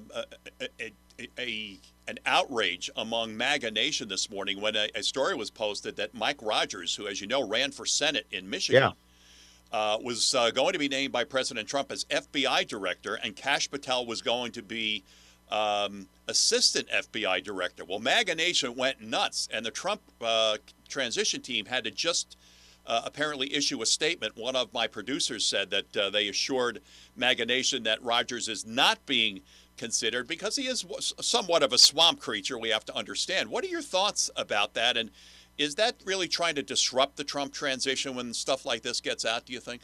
It's possible. I know both Mike Rogers and Kash Patel. Either one of them would do a great job. You think so? When I saw that Mike was not being considered, I mean, he was one of my first thoughts when I realized he'd lost his Senate election, that they ought to find a place for him. And I'm not so sure that they won't still find a place for him in the administration. But it does sound to me that at least he is out of this, and it sounds to me again like Kash is very much in the running to take that job. So we will see. Kash has said publicly his first day, if he ever became FBI director, and I think he said this about 2 years ago, that he would close the J. Edgar Hoover building and turn it into a museum for the deep state. I have been in that building, and it is a monument to bureaucracy. I don't know how else to describe it. I mean, when you see it from the outside, when you roam around on the inside, it is an amazing thing to behold. It is the Washington mindset at work. Supposedly J. Edgar Hoover designed that building himself, and it's right. I guess it's really almost across the street from the Ford Theater, right? Yeah, it's right down the street from it. That is right. That is right. And, Jeffrey, I've got to run. Thank you so much for coming on today. Are you booked on Newsmax today or over the weekend? I am booked on Newsmax at 7:05 tomorrow morning. Well, I'll be up. I get up at 4, so I'll be watching, Jeffrey. All right, I'll wave. All right, God bless you. Jeffrey Lord, thank you. Okay, thank you. Bye-bye. You're watching your News Talk America Digital Interactive. So much yet to talk about. Stay with us. Here is the marine forecast from the Delmarva Weather Center. A gale warning is currently in effect for area waters. Both winds out of the west today at 20 to 25 knots, gusting up to 30, and seas at 3 to 5 feet. As for tides, the next tide's high tide at 12:44 p.m., the next low tide's at 7:21 p.m., and we'll have another high tide at 1:14 a.m. And in Cambridge, the next tide's high tide at 8:51 a.m., the next low tide's at 3:21 p.m., and we'll have another high tide at 9:31 p.m. The ocean is 53 degrees. The Wendy Bell Show, Sunday, noon to 3 on 98.5, The Talk of Delmarva. This WGMD Fox Business Update is brought to you by Sussex Environmental Consultants. For a healthy home, call 302-947-1810. I'm Jerry Willis, and this is the Fox Business Report. The U.S. Supreme Court has sidestepped a decision on whether Meta Platform shareholders can sue the company, accusing it of misleading investors about the misuse of user data. The justices dismissed Facebook's appeal of a lower court ruling, though they did not resolve the underlying legal dispute. Consumer confidence has cooled a little in the U.S. since the election, and the latest University of Michigan survey says Republicans and Democrats continue to diverge substantially. The end of November index came in at 71.8. down from the mid-month reading of 73. A fresh reading on the economy suggests it is on track for another strong quarter. The S&P Services Index climbed to a 2-year high this month, but manufacturing's reading remains negative. That's your Fox Business Report. I'm Jenny Cosola. Invested in you. Hey, Donald Trump Jr. here. Central banks are buying gold at record amounts, and the trend is accelerating in 2024. They see the writing on the wall. The dollar is failing. Is gold the answer for you too? To find out, get a free info kit from Birch Gold Group by texting the word SHELTER to 989898. That's SHELTER to the number 989898 to get your free info kit from Birch Gold, the only gold company I trust, right now. Message and data rates may apply. Broadcasting from the Lincicome Car Care Center studio. It's your News Talk America on 92.7 WGMD. The Talk of Delmarva. My friends, during the final months of the 2024 election, let me back that up. Beginning with both parties having their conventions, it was obvious to me that union rank and file were in support of Donald Trump. Union leaders were in support of Kamala Harris. And I want to welcome in our next panelist. And I have just, many of you have called into this program, have sent me emails. Jake, how can union leaders ignore the wishes of their rank and file?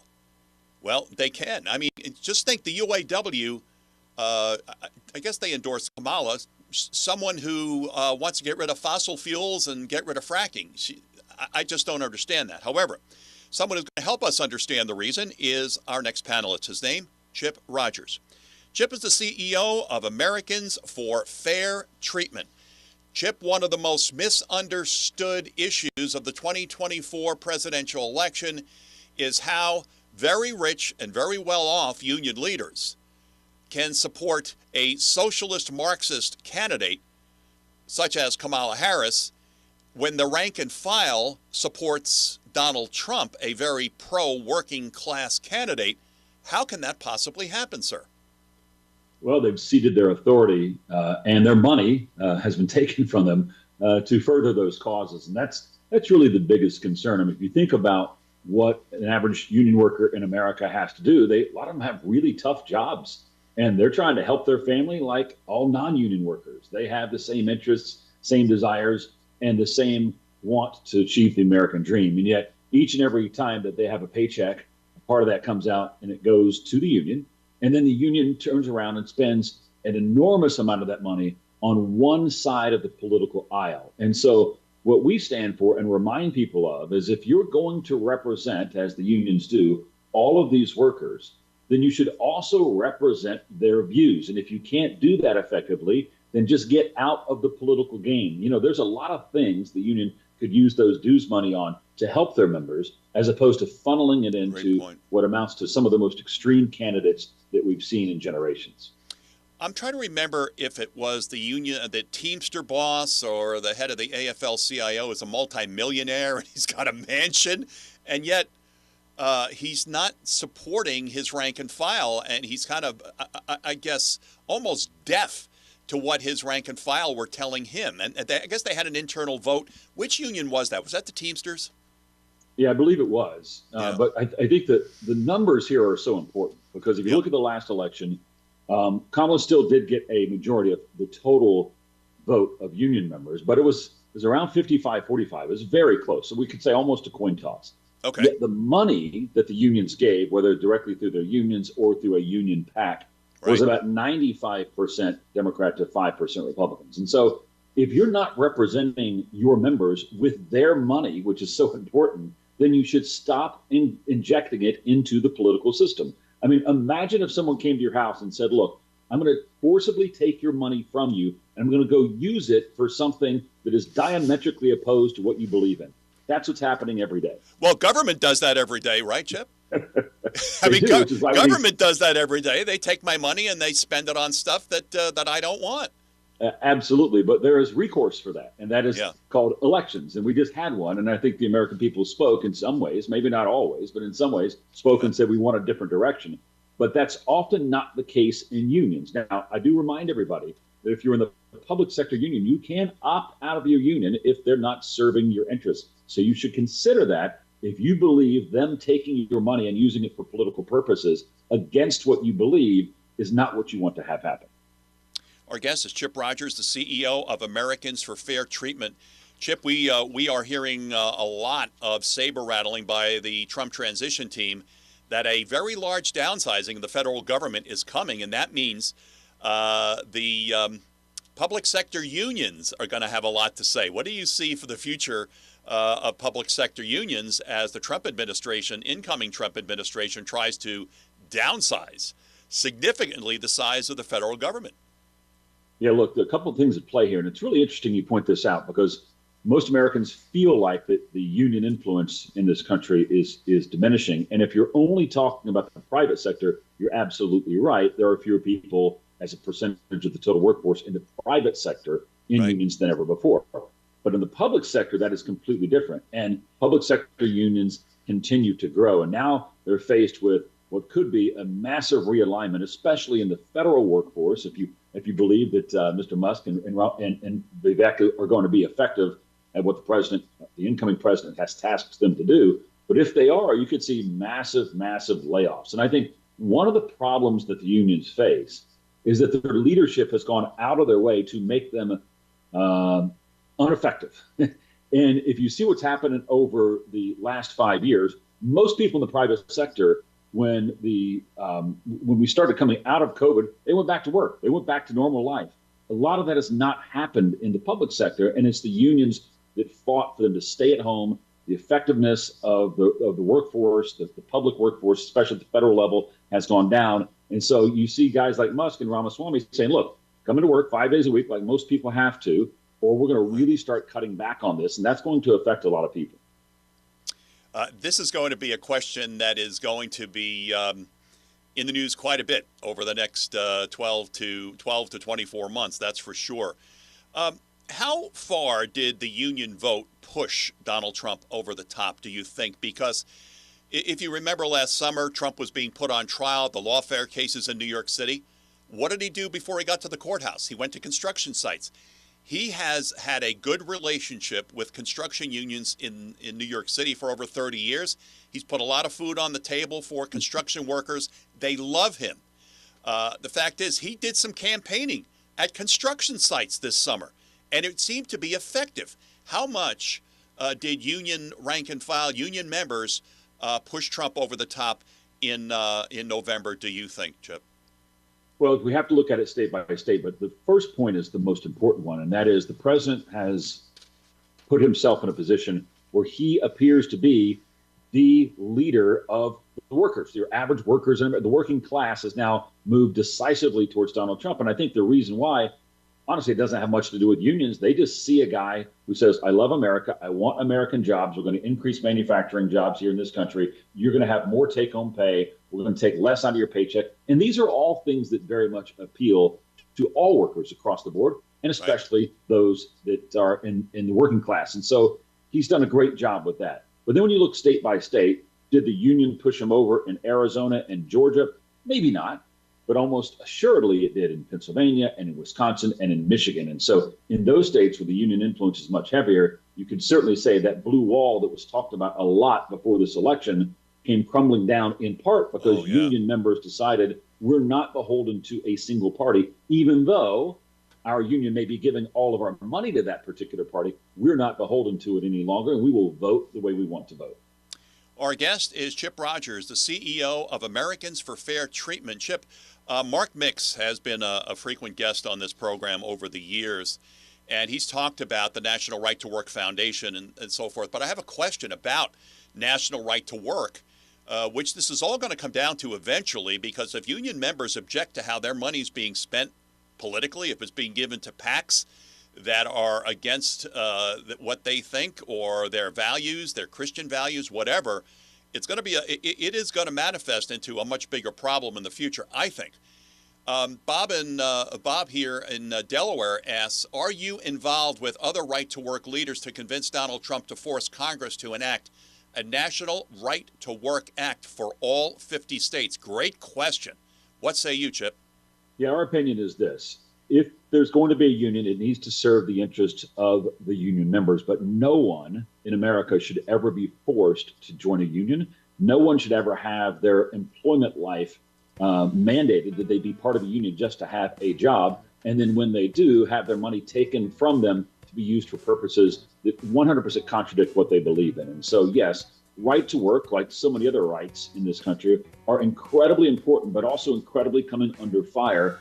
And hopefully the president and the new administration will understand that these are things that must be protected. Because one thing about being in government, and I had a career actually as an elected official, is that oftentimes you get trapped into this notion of let's think about the here and now today. What you should really be doing is safeguarding liberties for the long term. What can I do as an elected official should be the question, so that the liberties I enjoy today can be enjoyed by my children and my grandchildren. The right to work should be chief among them. You should never be denied the opportunity to provide for yourself and your family an opportunity to reach the American dream because you don't want to join a union. Now, there's a good union and they're serving your purposes. You should also not be denied the opportunity to join that union, but you shouldn't be forced to do it if you don't want to. Our guest is Chip Rogers, the CEO of Americans for Fair Treatment. More with Chip. We're going to talk about national right to work, how the unions influenced union rank and file influenced the 2024 election. More with Chip in just a moment. Stay with us on Your News Talk America, digital and interactive on this Friday.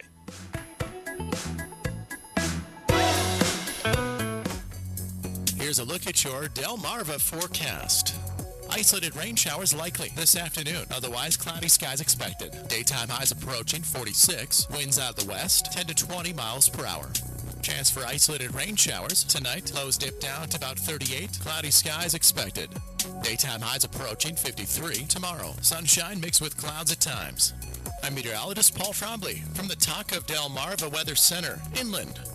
Currently 44. Where Delmarva comes to talk, 92.7 and 98.5, WGMD. You're listening to WGMD. Mike Bradley Mornings on WGMD.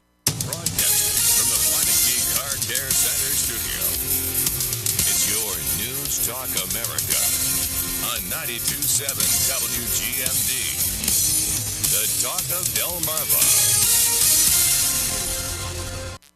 We want to share your pictures at the Talk of Delmarva's Picture of the Day. They must be taken somewhere on Delmarva. Fun at the beach, the big catch, fall colors, sunrise or sunset, whatever you spot, and click.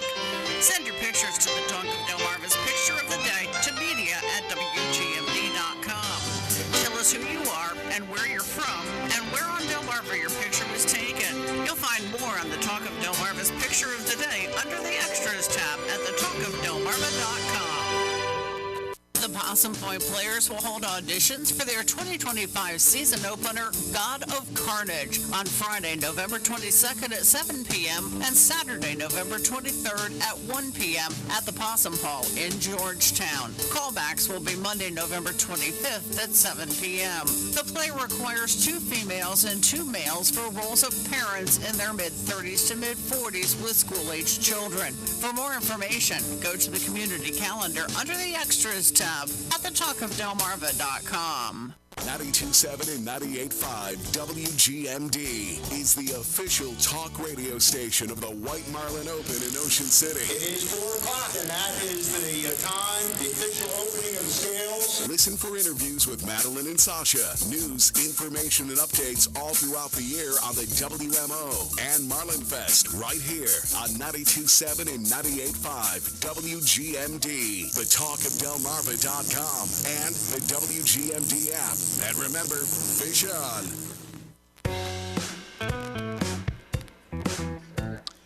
Back to our panelist, Chip Rogers, the CEO of Americans for Fair Treatment. Chip, I have a question for you on our message board from one of our producers, Wolf, who asked, is it possible that some union leaders are paid to endorse Democrat candidates just like some celebrities? It seems to me that some union leaders do get stuff promised to them. I'm not sure if they're actually receiving funding for their endorsements. What say you, sir?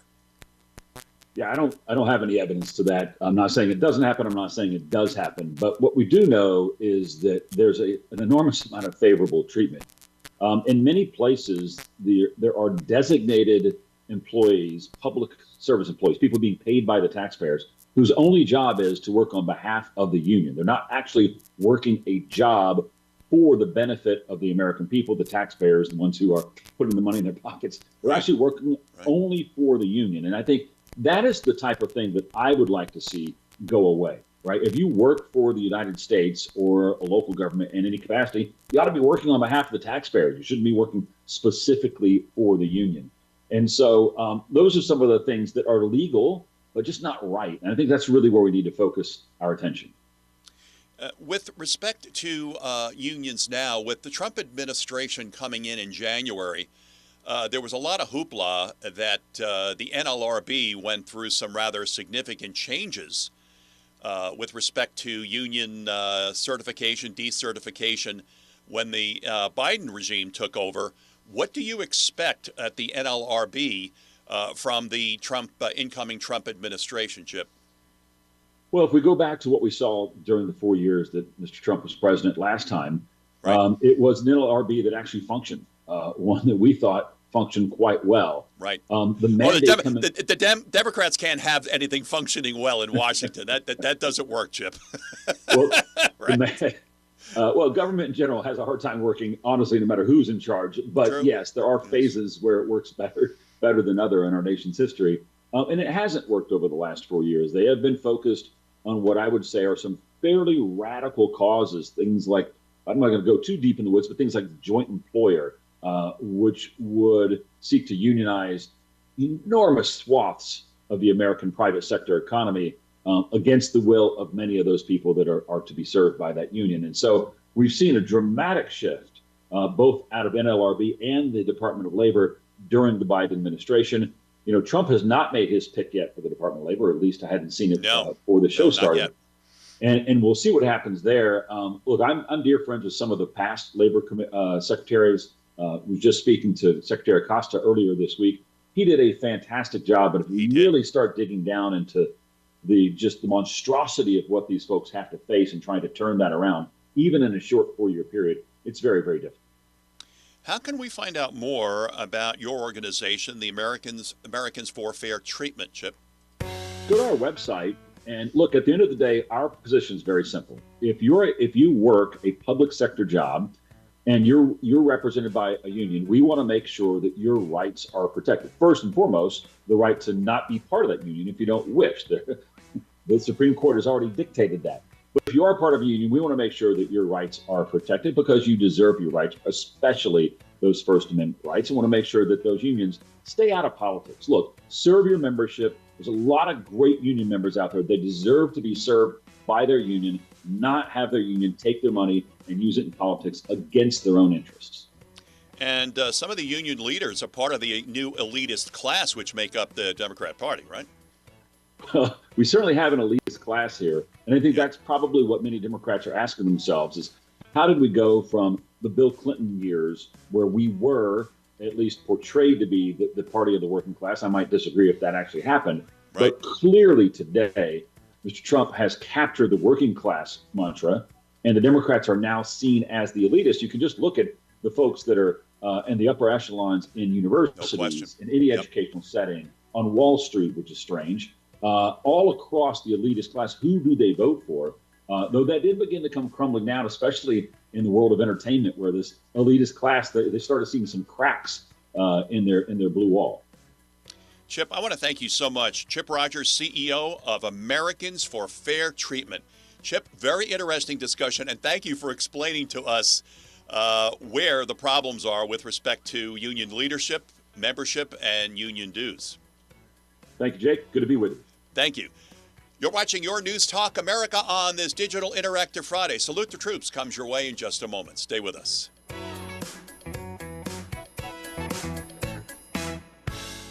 Salute the Troops is safely brought to you by your local gun tender. Stuart Jones at Delmarva Law Enforcement Supply. Salute the Troops honors the service to this nation in the U.S. Army of Specialist 4 George Warren Cripps, who hailed from Dover and was born on July 13, 1946. George Cripps was an enlistee in the U.S. Army. He began his tour in Vietnam on August 20th, 1965. His occupation or specialty was listed as Light Weapons Infantry. He served with 1st Cavalry Division, 2nd Battalion, 8th Cavalry, B Company. Cripps was killed by a booby trap on January 13, 1966 at the age of 19 in Quang Nam Province, South Vietnam, just 5 months shy of his arrival. George Warren Cripps was brought home and interred at Holy Cross Cemetery in Dover. Salute the Troops honors the ultimate sacrifice on the battlefield in South Vietnam of George Warren Cripps. Let us remember to say a prayer today for George Cripps, for without his ultimate sacrifice in defense of freedom in Southeast Asia, this nation could not, the first state would never have remained free. May this grateful nation never forget the ultimate sacrifice of U.S. Army Specialist 4 George Warren Cripps. For Salute the Troops, I'm Jake Smith. Delmarva Law Enforcement Supply welcomes all, not just law enforcement. Visit and sit with Stuart to find the perfect custom firearm, ammo, apparel, gun safes, hunting gear, accessories, or to browse and find the perfect WeatherTech gear. Serving and saluting Delmarva for almost 2 decades. You can find them on Iron Branch Road in Dagsboro. Open Monday through Saturday. Just look for the banner that says Guns. Support your local gun tender today. Broadcasting from the Meineke Car Care Center studio. It's your News Talk America on 92.7 WGMD.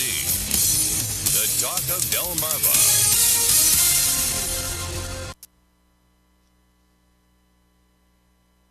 Salute the Troops.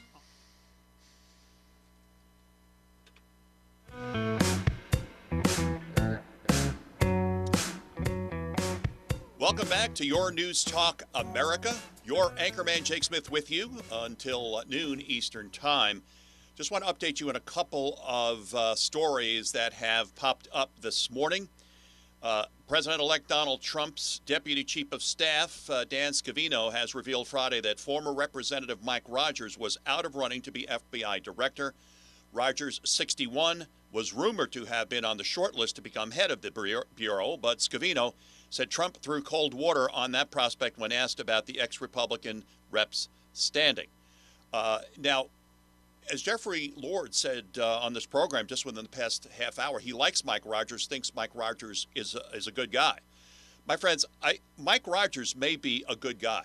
Unfortunately, it has been my position, and you know I've talked about this, I've wrote monologues about it, President Trump cannot pick anyone from the swamp. That's been a member of the swamp, that's been embedded in the swamp. We just can't trust anyone. And if Mike Rogers wants someone to blame your own Repcom party, because they perhaps muddied the waters for you to get into the Trump administration. Now, as we said earlier, let me just pop this up here as all of these ads coming up are trying to stop me from reading this story. Well, I'll just I'll just read it ad lib. The situation with Judge Merchant, I guess I'll tell you what, I'll call him by his actual name, the way it's supposed to be pronounced if he drops the case against Trump. But apparently must have told Alvin Bragg, I got to drop this case. It's been stayed, which gives Trump's legal team the opportunity then to request that the case be dismissed. Now, Julianne Murray, who is with us in our first segment this morning, Julianne is an attorney here in Delaware. She's also chair of the Delaware Republican Party and a frequent contributor to Newsmax. Julianne is going to be on Newsmax to talk about this particular case. And let me just find out what time. And 1:05 this afternoon. That's going to be, I think, with Bianca on Newsmax at 1:05 this afternoon. So there we are, a lot of things going on, and I would really like to see this New York case, which was total BS from the get-go, go away. It was really very unfair to have President Trump going into a second term with this case hanging over his head, and especially when you consider that Jussie Smollett, who was guilty as hell, had his conviction thrown out yesterday by the Illinois Supreme Court, and he was guilty. He lied when he said that MAGA supporters had assaulted him and beaten him and put a noose around his neck, if I recall, and then thrown bleach on him. If he can have his conviction thrown out, why isn't Donald Trump having his conviction thrown out for something that he didn't do to begin with? There you go. All right, so we are going to then wrap things up here on this digital interactive version of your News Talk America. And again, my friends, thank you so much for spending time wherever you watch the broadcast or listen to the broadcast today, whether it was on realnewstalk.com, whether it was via Facebook Live, whether it was via radio. Thank you so much for spending time. I hope you got a lot out of today's broadcast. We had a lot of useful information. We'll be back at it again on Monday morning on Your News Talk America. I want to you say that once again. Take two, Jake. I want to remind you, you have a voice. Make sure that voice is heard loud and clear. Millie, you're home. Have a great weekend.